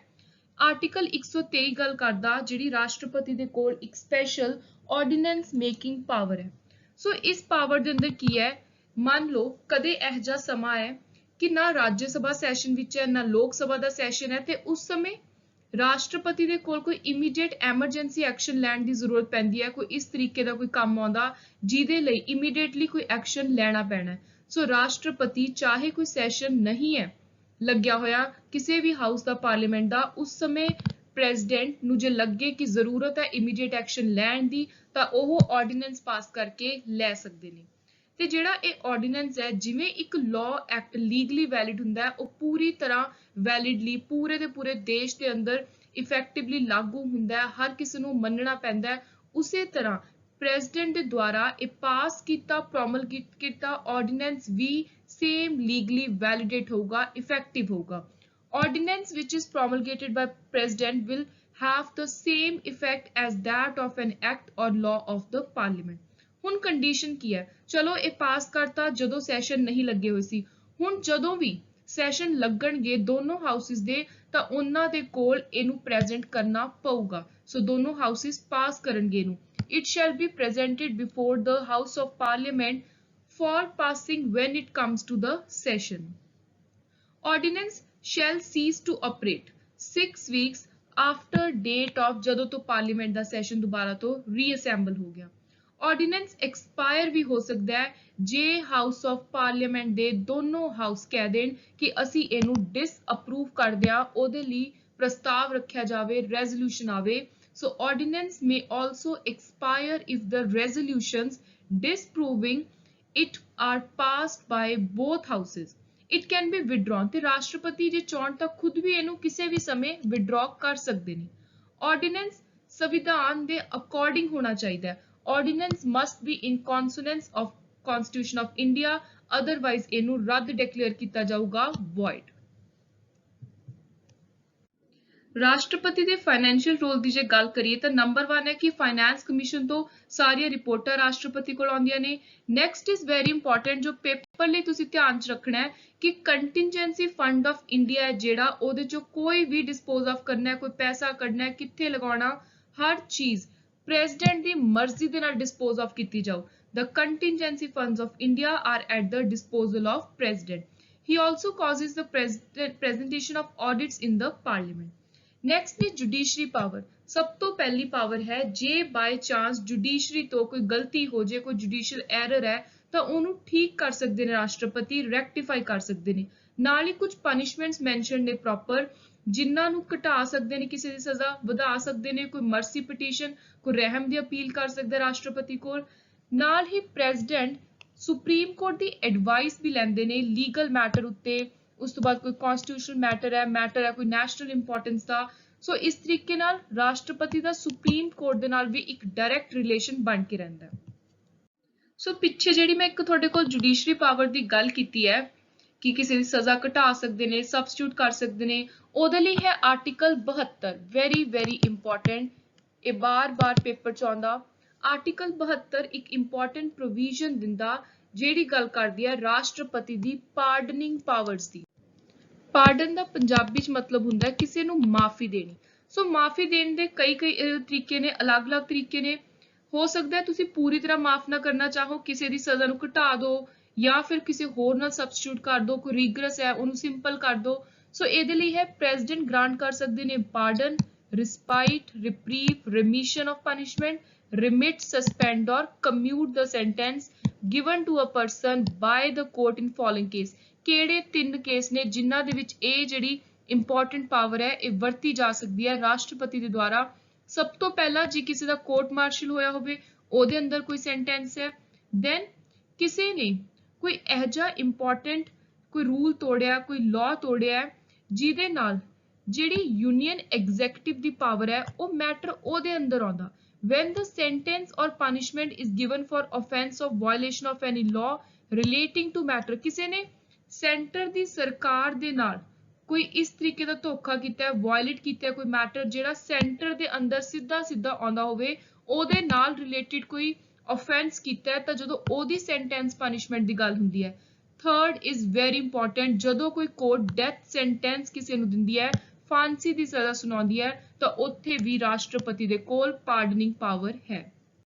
ਸੋ ਯੂਨੀਅਨ ਐਗਜ਼ੈਕਟਿਵ ਦੇ ਨੈਕਸਟ ਇੰਪੋਰਟੈਂਟ ਪਰਸਨ ਨੇ ਵਾਈਸ ਪ੍ਰੈਜ਼ੀਡੈਂਟ। ਆਰਟੀਕਲ 63 ਗੱਲ ਕਰਦਾ ਹੈ ਵਾਈਸ ਪ੍ਰੈਜ਼ੀਡੈਂਟ ਦੀ ਕੁਝ ਇੰਪੋਰਟੈਂਟ ਫੰਕਸ਼ਨਸ ਨੇ, ਡਿਊਟੀਜ਼ ਨੇ। ਸੋ ਇਹ ਜਿਹੜੇ ਫੰਕਸ਼ਨ ਡਿਊਟੀਜ਼ ਨੇ ਇਹਨਾਂ ਦੇ ਲਈ ਨੇ ਆਰਟੀਕਲ 64 ਤੇ 65। ਸਭ ਤੋਂ ਪਹਿਲਾਂ ਤਾਂ ਵਾਈਸ ਪ੍ਰੈਜ਼ੀਡੈਂਟ ਐਕਸ ਆਫੀਸ਼ੀਓ ਚੇਅਰਮੈਨ ਨੇ ਰਾਜ ਸਭਾ ਦੇ। ਐਕਸ ਆਫੀਸ਼ੀਓ ਦਾ ਮਤਲਬ ਹੁੰਦਾ ਹੈ ਕਿ ਇਹ ਪੋਜੀਸ਼ਨ ਹੋਣ ਦੇ ਕਰਕੇ ਆਟੋਮੈਟਿਕਲੀ ਇਹ ਰਾਜ ਸਭਾ ਦੇ ਵੀ ਚੇਅਰਮੈਨ ਬਣ ਜਾਣਗੇ। ਜੋ ਦੇਸ਼ ਦੇ ਉਪ ਰਾਸ਼ਟਰਪਤੀ ਹੋਣਗੇ ਉਹ ਉਪ ਰਾਸ਼ਟਰਪਤੀ ਹੋਣ ਦੇ ਨਾਤੇ ਆਟੋਮੈਟਿਕਲੀ ਰਾਜ ਸਭਾ ਦੇ ਵੀ ਚੇਅਰਮੈਨ ਬਣ ਜਾਣਗੇ। ਵਾਈਸ ਪ੍ਰੈਜ਼ੀਡੈਂਟ ਜੇ ਰਾਜ ਸਭਾ 'ਚ ਕੋਈ ਇਹੋ ਜਿਹਾ ਮੈਟਰ ਹੈ ਕਿ ਉੱਥੇ ਬਰਾਬਰ ਦੀ ਵੋਟ ਹੋ ਗਈ, ਜਿਵੇਂ 50-50 ਵੋਟਾਂ ਪੈ ਗਈਆਂ, ਕੋਈ ਡਿਸੀਜਨ ਨਹੀਂ ਲਿਆ ਜਾ ਸਕਦਾ, ਤਾਂ ਉੱਥੇ ਉਸ ਟਾਈ ਅਪ ਨੂੰ ਤੋੜਨ ਦੇ ਲਈ ਵਾਈਸ ਪ੍ਰੈਜ਼ੀਡੈਂਟ ਰਾਜ ਸਭਾ ਵਿੱਚ ਵੋਟ ਕਾਸਟ ਕਰ ਸਕਦੇ ਨੇ। ਨੈਕਸਟ ਇਜ਼ ਕੋਈ ਵੀ ਸੈਰੀਮੋਨੀਅਲ ਓਕੇਜ਼ਨ ਹੈ ਰਾਜ ਸਭਾ ਦਾ, ਉਹਨੂੰ ਵਾਈਸ ਪ੍ਰੈਜ਼ੀਡੈਂਟ ਹੀ ਰੈਪਰੈਜ਼ੈਂਟ ਕਰਦੇ ਨੇ। ਰਾਜ ਸਭਾ ਦੇ ਮੈਂਬਰਸ ਦੇ ਜੋ ਰਾਈਟਸ ਨੇ, ਫੈਸਿਲਿਟੀਜ਼ ਨੇ, ਪ੍ਰਿਵਿਲੇजेस ਨੇ, ਉਹਨਾਂ ਨੂੰ ਪ੍ਰੋਟੈਕਟ ਕਰਨ ਦਾ ਧਿਆਨ ਰੱਖਦੇ ਨੇ। ਨਾਲ ਹੀ travels for goodwill mission to foreign countries. Vice president shall perform the function of president ਜੇ ਕਦੇ ਰਾਸ਼ਟਰਪਤੀ ਬਿਮਾਰ ਹੋ ਜਾਣ, ਐਬਸੈਂਟ ਹੋਣ ਜਾਂ ਕੋਈ ਹੋਰ ਕਾਰਨ ਕਰਕੇ ਉਹਨਾਂ ਦੀ ਪੋਜੀਸ਼ਨ ਖਾਲੀ ਹੋ ਜਾਵੇ, ਤਾਂ ਜਦੋਂ ਤੱਕ ਰਾਸ਼ਟਰਪਤੀ ਆਪਣੀ ਡਿਊਟੀ ਦੁਬਾਰਾ ਤੋਂ ਰਿਜ਼ਿਊਮ ਨਹੀਂ ਕਰਦੇ ਉਦੋਂ ਤੱਕ ਵਾਈਸ ਪ੍ਰੈਜ਼ੀਡੈਂਟ ਹੀ ਰਾਸ਼ਟਰਪਤੀ ਦਾ function ਨਿਭਾਉਣਗੇ। Vice President shall act as president if the vacancy is created for the post of president। ਜੇ ਵੈਸੇ ਖਾਲੀ ਹੋ ਜਾਵੇ ਪੋਜੀਸ਼ਨ, ਉੱਪਰ ਗੱਲ ਹੋ ਰਹੀ ਹੈ ਟੈਂਪਰੇਰੀ ਤੌਰ ਤੇ, ਆਰਜੀ ਤੌਰ ਤੇ ਬਿਮਾਰ ਨੇ ਜਾਂ ਵੈਸੇ ਐਬਸੈਂਟ ਨੇ, ਉਰੇ ਹੋ ਰਹੀ ਹੈ ਜੇ ਉਹਨਾਂ ਦੀ ਡੈਥ ਹੋ ਗਈ, ਰਿਮੂਵਲ ਹੋ ਗਈ, ਰਿਜ਼ਾਈਨ ਦੇਤਾ, ਤਾਂ ਜਦੋਂ ਤੱਕ ਨਵੇਂ ਰਾਸ਼ਟਰਪਤੀ ਦੀ ਇਲੈਕਸ਼ਨ ਕਰਵਾ ਕੇ ਉਹ ਨਿਯੁਕਤ ਨਹੀਂ ਹੁੰਦੇ ਉਦੋਂ ਤੱਕ ਵਾਈਸ ਪ੍ਰੈਜ਼ੀਡੈਂਟ ਹੀ ਰਾਸ਼ਟਰਪਤੀ ਦੇ ਤੌਰ ਤੇ ਗੱਦੀ ਸੰਭਾਲਣਗੇ। Next है period between vice president acting as president and election। vice president ਤੇ ਨਵੀਂ election ਹੋਣ ਦੇ ਵਿਚਕਾਰ ਜਿਹੜਾ ਸਮਾਂ ਹੈ ਉਹ ਮੈਕਸਿਮਮ 6 ਮਹੀਨੇ ਦਾ ਹੋਣਾ ਚਾਹੀਦਾ। ਇਹਦਾ ਮਤਲਬ ਹੈ ਜਦੋਂ ਵੀ ਕਦੇ ਰਾਸ਼ਟਰਪਤੀ ਦੀ ਪੋਜੀਸ਼ਨ ਪਰਮਾਨੈਂਟਲੀ ਖਾਲੀ ਹੋ ਜਾਵੇ ਤਾਂ ਵਾਈਸ ਪ੍ਰੈਜ਼ੀਡੈਂਟ 6 ਮਹੀਨੇ ਤੱਕ ਹੀ ਰਾਸ਼ਟਰਪਤੀ ਦੇ ਤੌਰ ਤੇ ਐਕਟ ਕਰ ਸਕਦੇ ਨੇ। ਉਹ 6 ਮਹੀਨੇ ਦੇ ਅੰਦਰ ਅੰਦਰ ਦੁਬਾਰਾ ਤੋਂ ਨਵੇਂ ਰਾਸ਼ਟਰਪਤੀ ਇਲੈਕਟ ਕਰਨੇ ਪੈਣਗੇ। ਨੈਕਸਟ ਹੈ council of minister. So president vice president ਤੋਂ ਬਾਅਦ ਆਉਂਦੀ ਹੈ ਕਾਉਂਸਲ ਆਫ ਮਿਨਿਸਟਰ। ਤੁਸੀਂ ਉਰੇ ਸੋਚ ਰਹੇ ਹੋਗੇ ਕਿ ਆਪਣੇ ਪ੍ਰਾਈਮ ਮਿਨਿਸਟਰ ਕਿਉਂ ਨਹੀਂ ਹੈਡਿੰਗ ਰੱਖੀ। ਜੇ ਤੁਸੀਂ ਸੰਵਿਧਾਨ ਪੜ੍ਹੋਗੇ, ਪ੍ਰੋਪਰ ਬੈਰ ਲੈਂਗੁਏਜ ਦੇਖੋਗੇ ਕਨਸਟੀਟਿਊਸ਼ਨ ਦੀ, ਤਾਂ ਕਿਤੇ ਵੀ ਡਾਇਰੈਕਟਲੀ ਕੋਈ ਪ੍ਰਾਈਮ ਮਿਨਿਸਟਰ ਨੂੰ ਅਪਾਇੰਟ ਕਰਨ ਦੀ ਪ੍ਰੋਵੀਜ਼ਨ ਨਹੀਂ ਹੈ, ਅਲੱਗ ਤੋਂ ਕੋਈ ਪਾਰਟ ਨਹੀਂ ਹੈ ਜਿਹੜਾ ਸਿਰਫ ਪ੍ਰਾਈਮ ਮਿਨਿਸਟਰ ਨਾਲ ਡੀਲ ਕਰਦਾ ਹੋਵੇ। ਸੋ ਉੱਥੇ ਹੈ ਕਾਉਂਸਲ ਆਫ ਮਿਨਿਸਟਰ। ਆਰਟੀਕਲ 74 ਹੈ ਜਿਹੜਾ ਇਹ ਗੱਲ ਕਰਦਾ ਕਿ ਰਾਸ਼ਟਰਪਤੀ ਦੀ ਹੈਲਪ ਦੇ ਲਈ, ਉਹਨਾਂ ਨੂੰ ਸਲਾਹ ਦੇਣ ਦੇ ਲਈ, ਐਡਵਾਈਸ ਦੇ ਲਈ ਇੱਕ ਮੰਤਰੀ ਮੰਡਲ ਹੋਊਗਾ ਯੂਨੀਅਨ ਲੈਵਲ ਤੇ, ਕਾਉਂਸਲ ਆਫ ਮਿਨਿਸਟਰ, ਤੇ ਉਸ ਕਾਉਂਸਲ ਆਫ ਮਿਨਿਸਟਰ ਦੇ ਵਿੱਚ ਇੱਕ ਪ੍ਰਧਾਨ ਹੋਊ, ਪ੍ਰਧਾਨ ਮੰਤਰੀ ਜਿਹਨੂੰ ਕਹਿੰਦੇ ਆਪਾਂ ਪ੍ਰਾਈਮ ਮਿਨਿਸਟਰ। ਸੋ ਉਸ ਕਾਉਂਸਲ ਆਫ ਮਿਨਿਸਟਰ ਦੇ ਹੈਡ ਹੋਣਗੇ ਪ੍ਰਾਈਮ ਮਿਨਿਸਟਰ ਜਿਹੜੇ ਡਾਇਰੈਕਟਲੀ ਪ੍ਰੈਜ਼ੀਡੈਂਟ ਨੂੰ ਏਡ ਤੇ ਐਡਵਾਈਸ ਕਰਨਗੇ। ਰਾਸ਼ਟਰਪਤੀ ਨੇ ਜਦੋਂ ਵੀ ਕੋਈ ਫੰਕਸ਼ਨ ਪਰਫਾਰਮ ਕਰਨਾ ਹੈ ਤਾਂ ਜਿਵੇਂ ਜਿਵੇਂ ਕਾਉਂਸਲ ਆਫ ਮਿਨਿਸਟਰ ਐਡਵਾਈਸ ਕਰੂਗੀ ਉਹਦੇ ਨਾਲ ਮਿਲ ਕੇ ਚੱਲਣਾ ਹੈ। ਨਾਲ ਹੀ Council of Ministers should reconsider any advice sent back by the Rashtrapati President. ਜੇ ਪ੍ਰੈਜ਼ੀਡੈਂਟ ਆਪਣੀ ਕੋਈ ਸਲਾਹ ਵਾਪਿਸ ਦਿੰਦੇ ਨੇ ਮੰਤਰੀ ਮੰਡਲ ਨੂੰ, ਕਾਉਂਸਲ ਆਫ ਮਿਨਿਸਟਰ ਨੂੰ, ਤਾਂ ਉਹ ਵੀ ਉਹਨਾਂ ਨੂੰ ਸੁਣਨੀ ਪਊਗੀ। President is bound to act in accordance with the advice tendered by council after reconsideration. The executive powers in India are exercised by council of minister. So ਜਿਹੜੀਆਂ ਅਸਲੀ ਸਾਰੀਆਂ executive powers ਨੇ ਸੈਂਟਰ ਲੈਵਲ ਦੀਆਂ, ਉਹ ਇਹੀ council of minister perform ਕਰਦੀ ਹੈ, ਜਿਹਦੇ ਵਿੱਚ prime minister ਆਉਂਦੇ ਨੇ, ਨਾਲ ਉਹਨਾਂ ਦਾ ਆਉਂਦਾ ਮੰਤਰੀ ਮੰਡਲ। ਜਿਹੜੇ ਇਹ ਮਿਨਿਸਟਰ ਨੇ, ਇਹਨਾਂ ਦੇ ਵਿੱਚ ਕੁਝ ਕੈਬਨਿਟ ਮਿਨਿਸਟਰ ਨੇ, ਕੁਝ ਜੂਨੀਅਰ ਮਿਨਿਸਟਰ ਨੇ, ਸਟੇਟ ਲੈਵਲ ਦੇ ਮਿਨਿਸਟਰ ਨੇ। 2003 ਤੋਂ ਪਹਿਲਾਂ ਇਸ ਮਿਨਿਸਟਰੀ ਦਾ ਸਾਈਜ਼ ਕੀ ਹੋਊਗਾ ਉਹਨੂੰ ਲੈ ਕੇ ਕਾਫੀ ਜ਼ਿਆਦਾ ਡਿਸਪਿਊਟ ਸੀ, ਕਿਓਸ ਕ੍ਰੀਏਟ ਕੀਤਾ ਹੋਇਆ ਸੀ, ਕੋਈ ਕਲੈਰਿਟੀ ਨਹੀਂ ਸੀ। ਪਰ 2003 ਦੇ ਵਿੱਚ 91st ਅਮੈਂਡਮੈਂਟ ਪਾਸ ਕਰਕੇ ਇਹਦੀ ਜਿਹੜੀ ਲਿਮਿਟ ਹੈ ਕਿ ਕਿੰਨੇ ਪ੍ਰਧਾਨ ਮੰਤਰੀ ਦੇ ਨਾਲ ਮੰਤਰੀ ਹੋ ਸਕਦੇ ਨੇ ਮੈਕਸਿਮਮ, ਉਹਨੂੰ ਉਸ ਸਾਈਜ਼ ਨੂੰ ਲਿਮਿਟ ਕਰਤਾ। So, after 91st Amendment Act of 2003 came into existence, it marked a ceiling limit to the size of ministries। ਤੇ ਇਹ ਵੀ question ਬਹੁਤ directly paper ਦੇ ਵਿੱਚ ਆਉਂਦਾ ਕਿ ਕਿਹਦੇ ਵਿੱਚ ਕਿਹੜੀ amendment ਹੋਈ ਸੀ, ਕਿਹੜੇ ਸਾਲ ਦੀ, ਤੇ ਕਿੰਨੇ percent ਜਿਹੜਾ ਲਿਖਿਆ ਉੱਥੇ ਵੀ ਮੰਤਰੀ ਹੋ ਸਕਦੇ ਨੇ। ਸੋ ਹੁਣ ਆਪਾਂ ਇੱਕ ਵਾਰੀ ਪੜ੍ਹ ਲੈਂਦੇ ਹਾਂ। The amendment stated that strength ਕਿੰਨੀ ਹੋਊਗੀ council the, cannot exceed more than 15% of total number of members of Lok Sabha। ਲੋਕ ਸਭਾ ਦੇ ਵਿੱਚ ਜਿੰਨੇ ਵੀ ਕੁੱਲ, ਚਾਹੇ ਲੋਕ ਸਭਾ ਜਾਂ ਫਿਰ ਸਟੇਟ ਲੈਜਿਸਲੇਟਿਵ ਅਸੈਂਬਲੀ, ਇਹ ਅਮੈਂਡਮੈਂਟ ਦੋਨਾਂ ਦੇ ਲਈ ਹੈ। ਜਿੰਨੇ ਸਟੇਟ ਲੈਜਿਸਲੇਟਿਵ ਅਸੈਂਬਲੀ ਜਾਂ ਲੋਕ ਸਭਾ ਦੇ ਵਿੱਚ ਕੁੱਲ ਟੋਟਲ ਮੈਂਬਰ ਨੇ, ਉਹਨਾਂ ਚੋਂ 15% ਹੀ ਪ੍ਰਧਾਨ ਮੰਤਰੀ ਦੀ ਕਾਉਂਸਲ ਵਿੱਚ ਆ ਸਕਦੇ ਨੇ। ਇਹ ਗੱਲ ਬਹੁਤ ਕਲੀਅਰ ਕਰਤੀ 91st ਅਮੈਂਡਮੈਂਟ ਨੇ। An exception was provided, ਇੱਕ exception ਰੱਖੀ ਗਈ ਹੈ ਕਿ ਕੁਝ ਇਹੋ ਜਿਹੀਆਂ states ਨੇ ਜਿੱਥੇ legislative assembly ਦੇ ਵਿੱਚ ਮੈਂਬਰ 40 ਤੋਂ ਵੀ ਘੱਟ ਨੇ। ਸੋ ਉੱਥੇ exception ਦਿੱਤੀ ਗਈ ਹੈ ਕਿ ਉੱਥੇ ਇਹ ਜਿਹੜਾ 15% ਵਾਲਾ criteria ਹੈ ਉਹ ਫੋਲੋ ਤੁਹਾਨੂੰ ਕਰਨ ਦੀ ਜ਼ਰੂਰਤ ਨਹੀਂ ਹੈ, ਬਾਕੀ ਸਾਰੀ ਜਗ੍ਹਾ ਤੇ ਫੋਲੋ ਕਰਨਾ ਪਊ। ਤੇ ਉਹ 3 states ਨੇ ਜਿਵੇਂ Sikkim, Mizoram, Goa. A non-member can become a minister। ਇਹਦੀ ਗੱਲ ਹੋ ਰਹੀ ਹੈ ਆਰਟੀਕਲ 75 ਦੇ ਅੰਦਰ। ਆਰਟੀਕਲ 75 ਕਹਿੰਦਾ ਸੰਵਿਧਾਨ ਦਾ provides for provision relating to appointment of union minister। At first ਜਿਹੜੇ ਪ੍ਰਾਈਮ ਮਿਨਿਸਟਰ ਨੇ ਉਹਨਾਂ ਨੂੰ ਕੌਣ ਨਿਯੁਕਤ ਕਰੂਗਾ? ਰਾਸ਼ਟਰਪਤੀ। ਰਾਸ਼ਟਰਪਤੀ ਪ੍ਰਾਈਮ ਮਿਨਿਸਟਰ ਦੀ ਸਲਾਹ ਉੱਤੇ, ਐਡਵਾਈਸ ਉੱਤੇ ਬਾਕੀ ਜਿਹੜੇ ਮਿਨਿਸਟਰਸ ਨੇ ਉਹਨਾਂ ਨੂੰ ਵੀ ਅਪਾਇੰਟ ਕਰਨਗੇ। ਤੇ ਇਹ ਜਿਹੜਾ ਸਵਾਲ ਉੱਪਰ ਚੱਕਿਆ ਹੋਇਆ ਕਿ ਕੀ ਇੱਕ ਨਾਨ ਮੈਂਬਰ ਮਿਨਿਸਟਰ ਬਣ ਸਕਦਾ ਹੈ, ਇਹਨੂੰ ਵੀ ਕਲੀਅਰ ਕੀਤਾ ਹੈ ਇਸੇ ਪ੍ਰੋਵੀਜ਼ਨ ਦੇ ਅੰਦਰ, ਜਿਹੜੀ ਕਹਿ ਰਹੀ ਹੈ any minister who is not a member, ਕੋਈ ਵੀ ਇਹੋ ਜਿਹਾ ਮਿਨਿਸਟਰ ਜਿਹੜਾ ਨਾ ਰਾਜ ਸਭਾ ਦਾ ਮੈਂਬਰ ਹੈ ਨਾ ਲੋਕ ਸਭਾ ਦਾ ਮੈਂਬਰ ਹੈ, ਉਹ ਮਿਨਿਸਟਰਸ਼ਿਪ ਆਪਣੀ ਛੱਡ ਦੂ after the period of 6 months from the date of his appointment। A non member, ਜੇ ਕੋਈ ਨਾਨ ਮੈਂਬਰ ਹੈ ਤੇ ਉਹ ਮਿਨਿਸਟਰ ਬਣਨਾ ਚਾਹੁੰਦਾ ਹੈ, ਕਿਸੇ ਹਾਊਸ ਦਾ ਹਿੱਸਾ ਬਣਨਾ ਚਾਹੁੰਦਾ, ਤਾਂ ਉਹਨੂੰ ਪ੍ਰੋਪਰ ਇਲੈਕਟ ਕਰਵਾਉਣਾ ਪਊਗਾ ਆਪਣੇ ਆਪ ਨੂੰ ਈਦਰ ਹਾਊਸ ਆਫ ਪਾਰਲੀਮੈਂਟ ਦੇ ਵਿੱਚ, ਜੇ ਉਹ ਐਜ਼ ਲੋਕ ਸਭਾ ਮੈਂਬਰ ਕੰਟੀਨਿਊ ਰਹਿਣਾ ਚਾਹੁੰਦੇ ਨੇ। ਸੋ ਇਹ ਇੰਪੋਰਟੈਂਟ ਪ੍ਰੋਵੀਜ਼ਨ ਵੀ ਤੁਸੀਂ ਧਿਆਨ 'ਚ ਰੱਖਣੀ ਹੈ। Next is dissolution of parliament. Parliament ਦੇ ਦੋ ਹਾਊਸ ਨੇ, ਇੱਕ ਹੈ ਲੋਕ ਸਭਾ, ਦੂਜਾ ਹੈ ਰਾਜ ਸਭਾ। ਲੋਕ ਸਭਾ ਦਾ ਟਾਈਮ ਪੀਰੀਅਡ ਹੈ 5 years, Rajya Sabha is permanent. Lok Sabha ਨੂੰ ਆਪਾਂ ਹਾਊਸ ਆਫ ਪੀਪਲ ਵੀ ਕਹਿੰਦੇ ਆ, ਰਾਜ ਸਭਾ ਨੂੰ ਕਹਿੰਦੇ ਆ council of status.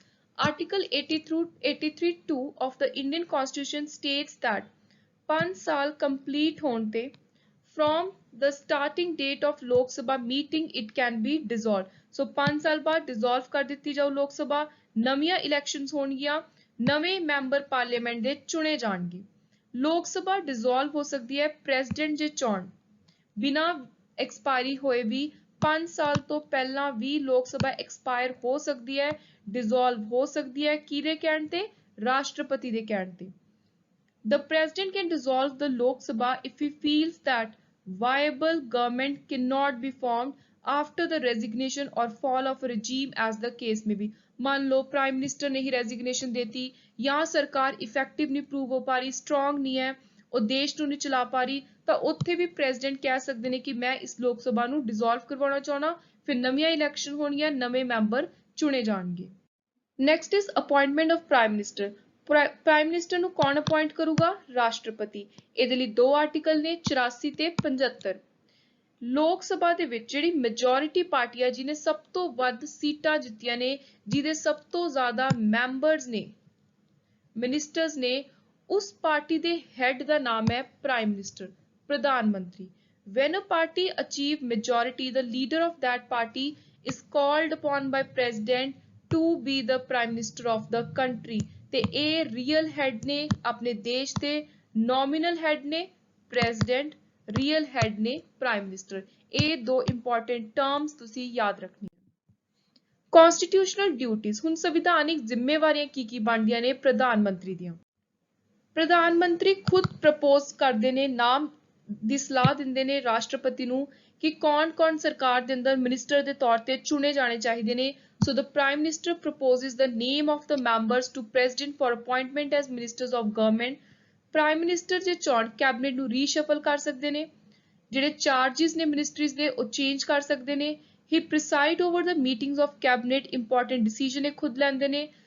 President of India ਨੂੰ ਸੁਜੈਸ਼ਨ ਦਿੰਦੇ ਨੇ about resignation, removal of any minister, also direct control the functioning of minister। prime minister ਖੁਦ ਕਿਸੇ ਵੀ ਸਮੇਂ resignation ਦੇ ਸਕਦੇ ਨੇ, can even ask president of india to dissolve the cabinet, ਆਪਣੀ ਕੈਬਨਿਟ ਨੂੰ dissolve ਕਰਨ ਦੀ ਮੰਗ ਵੀ ਰੱਖ ਸਕਦੇ ਨੇ ਰਾਸ਼ਟਰਪਤੀ ਦੇ ਅੱਗੇ।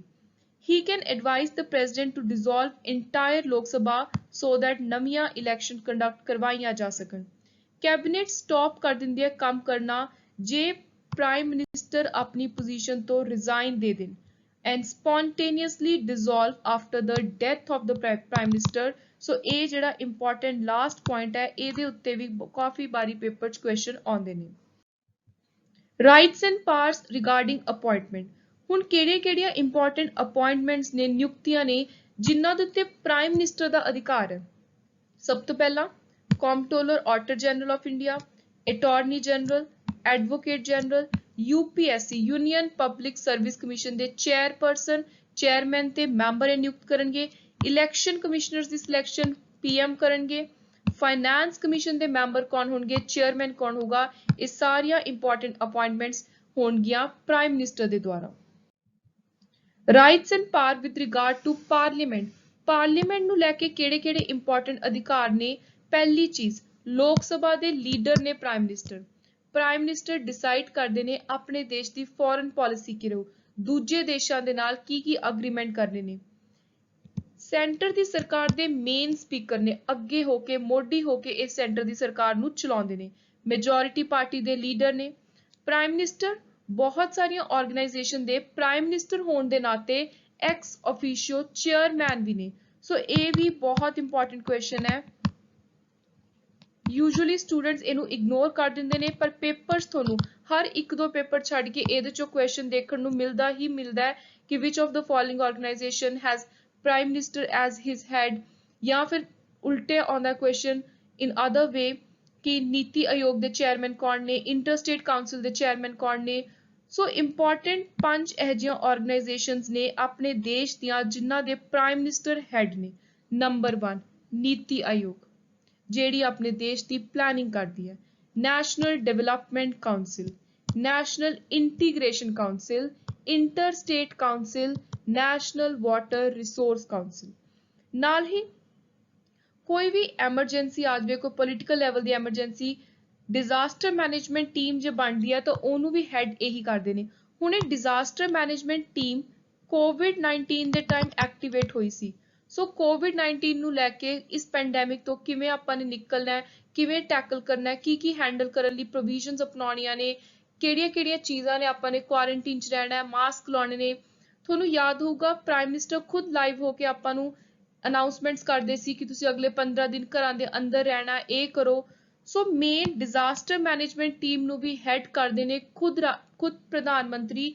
ਇਹ ਇੰਪੋਰਟੈਂਟ ਚੀਜ਼ ਹੈ ਤੇ ਇਹ ਪੇਪਰ 'ਚ ਆ ਸਕਦੀ ਹੈ ਕਿਉਂਕਿ ਹੁਣੀ ਆਪਾਂ ਨੂੰ ਪਤਾ ਹੈ ਪਿਛਲੇ 2-2.5 ਸਾਲਾਂ ਤੋਂ ਕੋਵਿਡ-19 ਪੈਂਡੈਮਿਕ ਦਾ ਇਸ਼ੂ ਚੱਲ ਰਿਹਾ ਹੈ। ਸੋ ਇਹ disaster management team current affair ਵਿੱਚ ਵੀ ਸੀ। ਸੋ ਇਸ ਤਰ੍ਹਾਂ ਦੇ ਪੋਲਿਟੀ ਦੇ ਵਿੱਚੋਂ ਜਿਹੜੇ ਕਰੰਟ ਅਫੇਅਰ ਵਿੱਚ ਕਨਸੈਪਟ ਰਹਿ ਚੁੱਕੇ ਹੁੰਦੇ ਨੇ, ਉਹਨਾਂ ਦੇ ਵਿੱਚੋਂ ਕਈ ਵਾਰੀ ਪੇਪਰ ਸਟੈਟਿਕ ਕੁਐਸਚਨ ਬਣ ਕੇ ਆਉਂਦੇ ਨੇ। ਸੋ ਯੂ ਮਸਟ ਰਿਮੈਂਬਰ कि डिजास्टर मैनेजमेंट टीम दे हेड ने देश दे प्रधानमंत्री। He is also political head of all forces. Next है अटॉर्नी जनरल ऑफ इंडिया। देश ਦੇ ਸਭ ਤੋਂ ਵੱਡੇ ਹਾਈਐਸਟ ਲਾਅ ਆਫੀਸਰ ਜਿਹਦੀ ਸਰਕਾਰ ਹਰ ਇੰਪੋਰਟੈਂਟ ਲੀਗਲ ਮੈਟਰ ਦੇ ਵਿੱਚ ਐਡਵਾਈਸ ਲੈਂਦੇ ਆ। ਟਰਮ ਐਂਡ ਅਪਾਇੰਟਮੈਂਟ ਰਾਸ਼ਟਰਪਤੀ ਨਿਯੁਕਤ ਕਰਦੇ ਨੇ। ਜਦੋਂ ਤੱਕ ਰਾਸ਼ਟਰਪਤੀ ਚਾਹਣ ਇਹਨਾਂ ਦੀ ਅਪਾਇੰਟਮੈਂਟ ਬਰਕਰਾਰ ਰਹਿੰਦੀ ਹੈ, ਇਹ ਆਪਣਾ ਆਫਿਸ ਸੰਭਾਲਦੇ ਨੇ। Attorney general is appointed by the president and holds the office at the pleasure of the president. Qualification ਕੀ ਚਾਹੀਦੀ ਹੈ? ਸੋ ਇਹ ਕੁਆਲੀਫਾਈਡ ਹੋਣੇ ਚਾਹੀਦੇ ਨੇ ਸੁਪਰੀਮ ਕੋਰਟ ਦੇ ਜੱਜ ਬਣਨ ਦੇ ਲਈ। The person to be appointed as Attorney General of India must be qualified to become a judge of the Supreme Court of India. Important functions ਕੀ ਨੇ, ਜ਼ਿੰਮੇਵਾਰੀਆਂ ਕੀ ਨੇ ਅਟਾਰਨੀ ਜਨਰਲ ਦੀਆਂ? ਸੋ ਇਹਦੇ ਲਈ 76(2) ਤੇ 3 ਚ ਗੱਲ ਹੋ ਰਹੀ ਹੈ। ਭਾਰਤ ਸਰਕਾਰ ਨੂੰ ਕਿਸੇ ਵੀ ਲੀਗਲ ਮੈਟਰ ਦੇ ਵਿੱਚ ਐਡਵਾਈਸ ਚਾਹੀਦੀ ਹੈ, ਸਲਾਹ ਚਾਹੀਦੀ ਹੈ, ਤਾਂ ਉਹ ਸਲਾਹ ਦੇਣਗੇ attorney general. He must also perform other duties of any legal character ਜੋ ਵੀ ਰਾਸ਼ਟਰਪਤੀ ਚਾਹਣ ਕਿਸੇ ਵੀ ਸਮੇਂ ਇਹਨਾਂ ਨੂੰ ਕੋਈ ਲੀਗਲ ਡਿਊਟੀ ਦੇ ਸਕਦੇ ਨੇ। ਨਾਲ ਹੀ he also has to discharge function given to him by constitution or any other legislation। ਸੰਵਿਧਾਨ ਦੇ ਅੰਦਰ ਅਲੱਗ ਤੋਂ ਜੋ ਇਹਨਾਂ ਦੀ ਡਿਊਟੀਜ਼ ਫੰਕਸ਼ਨ ਮੈਂਸ਼ਨ ਨੇ ਉਹ ਵੀ ਇਹਨਾਂ ਨੇ ਨਾਲ ਪਰਫਾਰਮ ਕਰਨੇ ਨੇ। Whereas Article 76 states that in the performance of his official duty attorney general ਜੇ ਆਪਣੇ ਦੇਸ਼ ਤੇ ਇੰਡੀਅਨ ਜਿਹੜੀ ਗਵਰਨਮੈਂਟ ਹੈ, ਸਰਕਾਰ ਹੈ, ਉਹਦੇ ਖਿਲਾਫ ਕੋਈ ਕੇਸ ਆ ਰਿਹਾ ਜਿਹਦੇ ਵਿੱਚ ਗਵਰਨਮੈਂਟ ਆਫ ਇੰਡੀਆ ਪਾਰਟੀ ਹੈ, ਤਾਂ ਉਸ ਕੇਸ ਦੇ ਲਈ ਅਟਾਰਨੀ ਜਨਰਲ ਹੀ ਲੜਾਈ ਲੜਨਗੇ। ਸੋ ਆਪਣੀ ਸਰਕਾਰ ਨੂੰ ਰੈਪਰੈਜ਼ੈਂਟ ਕਰਨਗੇ ਲੀਗਲ ਮੈਟਰਸ ਦੇ ਵਿੱਚ।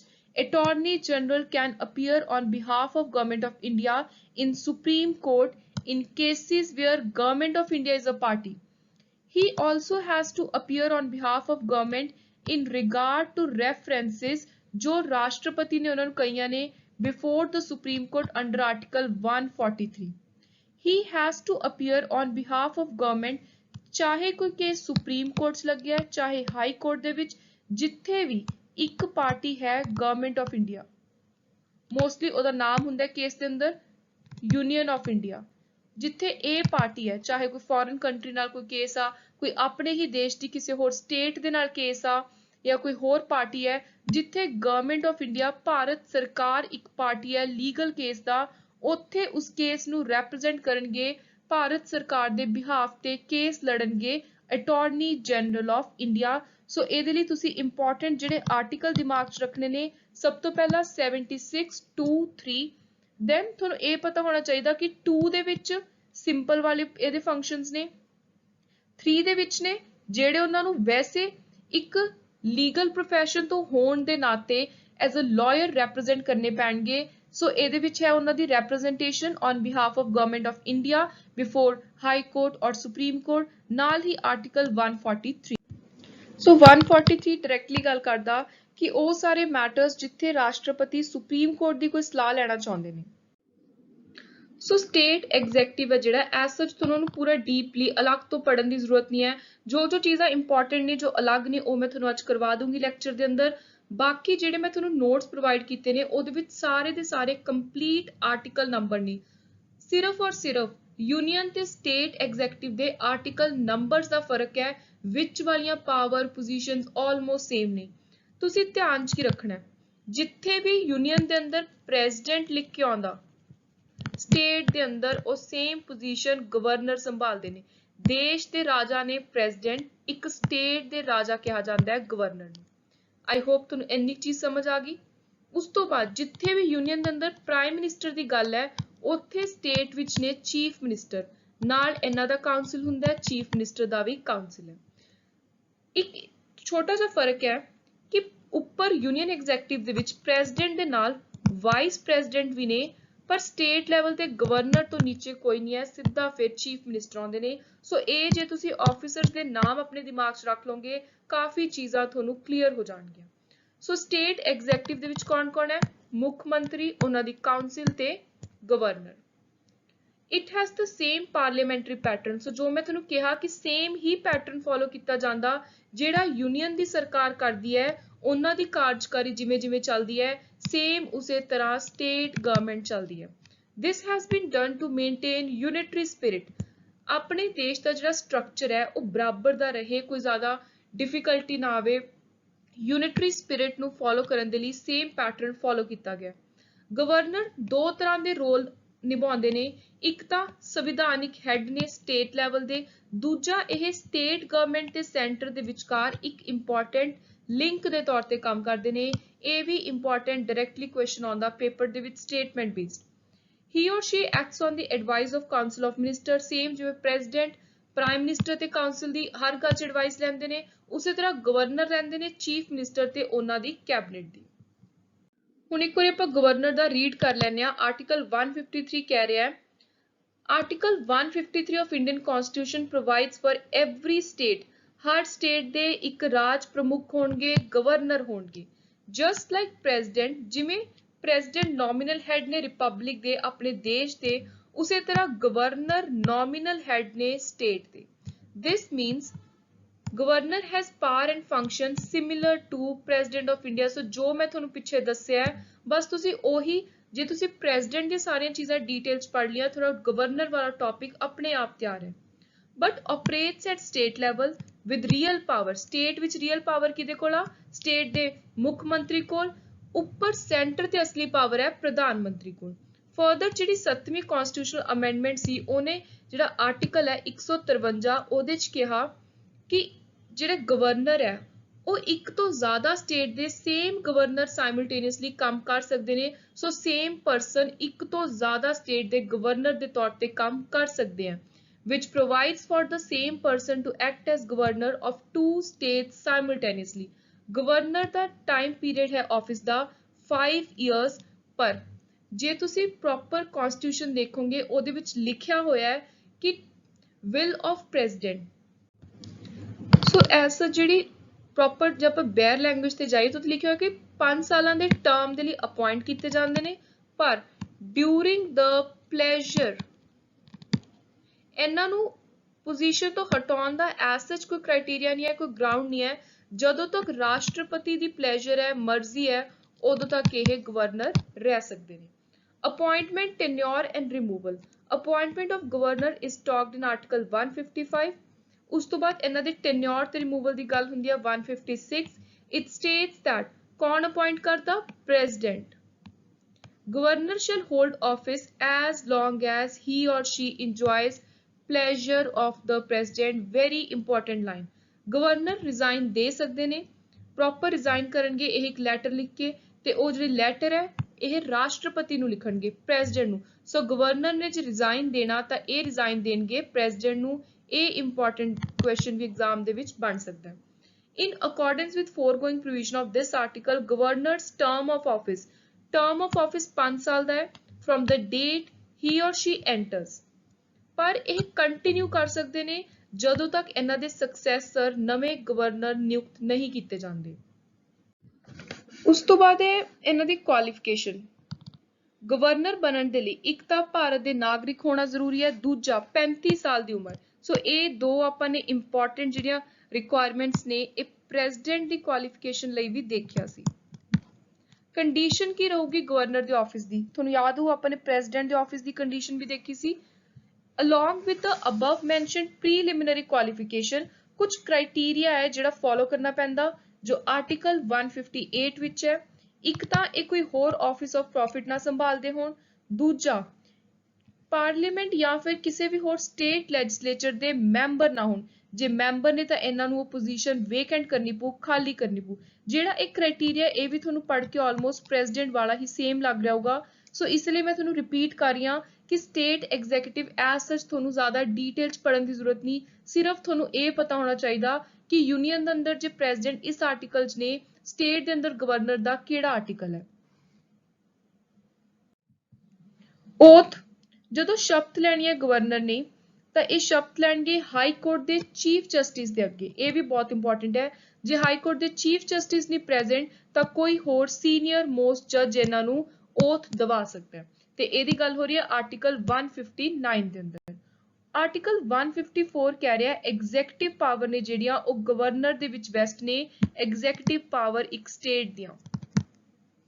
ਪਰ ਜਿਹੜੀ ਇਹ ਪਾਵਰ ਹੈ ਇਹ directly indirectly council of minister ਦੇ ਥਰੂ ਹੀ ਚੱਲਦੀ ਹੈ। ਉਹਨਾਂ ਦੇ ਥਰੂ ਹੀ ਜੋ ਚੀਫ ਮਿਨਿਸਟਰ ਤੇ ਉਹਨਾਂ ਦੀ ਕੈਬਨਿਟ ਹੈ ਉਹਦੇ ਥਰੂ ਹੀ ਸਾਰੇ ਸਟੇਟ ਦੇ ਕੰਮ ਕਰਵਾਏ ਜਾਂਦੇ ਨੇ। ਫਾਈਨੈਂਸ਼ੀਅਲ ਪਾਵਰ, ਸਟੇਟ ਲੈਜਿਸਲੇਚਰ ਦੇ ਅੰਦਰ ਕੋਈ ਵੀ ਮਨੀ ਬਿੱਲ ਨੂੰ ਸਿੱਧਾ ਇੰਟਰੋਡਿਊਸ ਨਹੀਂ ਕਰ ਸਕਦਾ ਜਦੋਂ ਤੱਕ ਗਵਰਨਰ ਅਪਰੂਵ ਨਹੀਂ ਕਰਦੀ। ਸਟੇਟ ਕੰਟੀਨਜੈਂਸੀ ਫੰਡ ਇਹਨਾਂ ਦੀ ਡਿਸਪੋਜ਼ਲ ਉੱਤੇ ਹੈ। ਜਿਵੇਂ ਇੰਡੀਆ ਦਾ ਜਿਹੜਾ ਕੰਟੀਨਜੈਂਸੀ ਫੰਡ ਹੈ ਉਹਦੇ ਉੱਤੇ ਸਿਰਫ ਪ੍ਰੈਜ਼ੀਡੈਂਟ ਹੀ ਪਹਿਲਾਂ ਅਪਰੂਵਲ ਦੇਣਗੇ, ਫਿਰ ਸਾਰੇ ਜਿਹੜੇ ਖਰਚੇ ਵਗੈਰਾ ਨੇ ਉਹ ਵਿਡਰਾਅ ਕੀਤੇ ਜਾਣਗੇ। He or she can make withdrawal out of it to meet unforeseen expenditure. Then he or she makes sure that annual state budget is discussed and put before the state legislature. Legislative power, ਸਭ ਤੋਂ ਪਹਿਲਾਂ ਇਹਨਾਂ ਦੇ ਕੋਲ power ਹੈ ਕਿ ਜਿਹੜੇ house ਨੇ ਲੈਜਿਸਲੇਚਰ ਦੇ, ਕਿਤੇ ਜੇ ਕੱਲੀ ਅਸੈਂਬਲੀ ਹੈ ਤਾਂ ਅਸੈਂਬਲੀ ਜੇ ਨਾਲ ਲੈਜਿਸਲੇਟਿਵ ਕਾਉਂਸਲ ਵੀ ਹੈ ਤਾਂ ਦੋਨੋਂ ਹਾਊਸਿਸ ਨੂੰ ਸਮਨ ਤੇ ਪ੍ਰੋਡਿਊਸ ਕਰ ਸਕਦੇ ਨੇ, ਬੁਲਾ ਸਕਦੇ ਨੇ, ਰੱਦ ਕਰ ਸਕਦੇ ਨੇ, ਡਿਲੇ ਕਰ ਸਕਦੇ ਨੇ। he or she has to make sure that maximum gap, governor ਨੇ ਧਿਆਨ ਰੱਖਣਾ ਕਿ ਕਿਸੇ ਵੀ ਹਾਊਸ ਦੇ 2 ਸੈਸ਼ਨਸ ਦੇ ਵਿਚਕਾਰ 6 ਮਹੀਨੇ ਤੋਂ ਜ਼ਿਆਦਾ ਦਾ ਸਮਾਂ ਨਾ ਨਿਕਲੇ। ਸੋ ਮੈਕਸਿਮਮ ਗੈਪ ਹੈ 2 ਸੈਸ਼ਨ ਦਾ, 6 ਮੰਥ। ਇਹ ਵੀ ਕੁਐਸਚਨ ਬਹੁਤ ਵਾਰੀ ਪੇਪਰ ਚ ਆਇਆ। ਆਰਟੀਕਲ 192 ਕਹਿ ਰਿਹਾ ਹੈ governor has the authority to disqualify any legislator who fails to comply with conditions given under Article 191. Article 191 ਗੱਲ ਕਰਦਾ disqualification of membership of state legislative assembly etc. Government has to address the state legislature at the beginning of first session. ਜਿਵੇਂ ਰਾਸ਼ਟਰਪਤੀ ਕਰਦੇ ਨੇ ਉਸੇ ਤਰ੍ਹਾਂ governor. Governor can hold a bill and send it to president for consideration. Other than this, governor can either give assent to a bill or withhold ਜਾਂ ਦੁਬਾਰਾ reconsideration ਦੇ ਲਈ ਭੇਜ ਸਕਦੇ ਨੇ। ਸਿਰਫ ਮਨੀ ਬਿੱਲ ਨੂੰ ਨਹੀਂ ਦੁਬਾਰਾ ਰੀਕਨਸੀਡਰ ਕਰਵਾ ਸਕਦੇ। ਫਿਰ ਹੈ ਪਾਰਡਨਿੰਗ ਪਾਵਰ। ਜਿਵੇਂ ਆਪਾਂ ਨੇ ਪਾਰਡਨਿੰਗ ਪਾਵਰ ਦੀ ਗੱਲ ਕੀਤੀ ਸੀ ਰਾਸ਼ਟਰਪਤੀ ਦੀ, ਉਸੇ ਤਰ੍ਹਾਂ ਹੈ ਗਵਰਨਰ ਦੀ, ਬਟ ਇਹਨਾਂ ਦੇ ਕੋਲ ਥੋੜੀ ਘੱਟ ਹੈ। ਆਰਟੀਕਲ 161 ਗੱਲ ਕਰਦਾ governor can grant pardon, reprieve, respite, remission of punishment ਜਾਂ ਸਸਪੈਂਡ ਕਰ ਸਕਦੇ ਨੇ, ਘਟਾ ਸਕਦੇ ਨੇ, ਕਮਿਊਟ ਕਰ ਸਕਦੇ ਨੇ ਕਿਸੇ ਹੋਰ ਸੈਂਟੈਂਸ ਦੇ ਨਾਲ। except being cases decided by court martial. However, in cases where death penalty has been granted, governor cannot pardon it. So ਤੁਸੀਂ ਉਰੇ ਦੇਖ ਸਕਦੇ ਹੋ ਕਿ ਜੇ ਡੈਥ ਪੈਨਲਟੀ ਵਾਲੀ ਇੰਪੋਰਟੈਂਟ ਕੋਈ ਇਸ਼ੂ ਹੈ, ਕੇਸ ਹੈ, ਤਾਂ ਉਹਦੀ ਪਾਵਰ ਪਾਰਡਨਿੰਗ ਦੀ ਸਿਰਫ ਪ੍ਰੈਜ਼ੀਡੈਂਟ ਕੋਲ ਹੈ। ਫਿਰ ਸਿਮਿਲਰ ਪਾਵਰ ਜਿਹੜੀ ਆਪਾਂ ਨੇ ਆਰਟੀਕਲ 123 ਦੇ ਅੰਦਰ ਆਰਡੀਨੈਂਸ ਮੇਕਿੰਗ ਪਾਵਰ ਪ੍ਰੈਜ਼ੀਡੈਂਟ ਦੀ ਦੇਖੀ ਹੈ, ਸੇਮ ਪਾਵਰ ਹੈ ਉਰੇ ਗਵਰਨਰ ਕੋਲ। ਆਰਟੀਕਲ 213 ਗਵਰਨਰ ਇਸ਼ੂ ਕਰ ਸਕਦੇ ਨੇ ਆਰਡੀਨੈਂਸ, ਸਿਮਿਲਰਲੀ ਜਿਵੇਂ ਇੱਕ ਪ੍ਰੈਜ਼ੀਡੈਂਟ ਕਰਦੇ ਨੇ। 2 ਸਰਕਮਸਟੈਂਸਿਸ ਨੇ ਜਿਨ੍ਹਾਂ ਦੇ ਵਿੱਚ ਗਵਰਨਰ ਆਰਡੀਨੈਂਸ ਇਸ਼ੂ ਨਹੀਂ ਕਰ ਸਕਦੇ। ਇਹ ਐਕਸੈਪਸ਼ਨਸ ਕੀ ਨੇ? These are very important for us to understand. First, if the ordinance has certain provision which the governor would have reserved for president in case it were a bill. ਕੋਈ ਇਹੋ ਜਿਹਾ issue ਹੈ ਜਿਹਦੇ ਵਿੱਚ ਇੱਕ requirement ਹੈ ਕਿ ਉਸ ਚੀਜ਼ ਨੂੰ ਜਿਹੜੇ ਗਵਰਨਰ ਨੇ ਉਹ ਰਾਸ਼ਟਰਪਤੀ ਦੀ ਅਸੈਂਟ ਦੇ ਲਈ ਰਿਜ਼ਰਵ ਕਰਕੇ ਰੱਖਣ। ਸੋ ਉਸ ਇਸ਼ੂ ਦੇ ਉੱਤੇ ਰਾਸ਼ਟਰਪਤੀ ਕੋਲ ਭੇਜ ਦੇਣਗੇ, ਆਪ ਆਰਡੀਨੈਂਸ ਪਾਸ ਨਹੀਂ ਕਰਨਗੇ।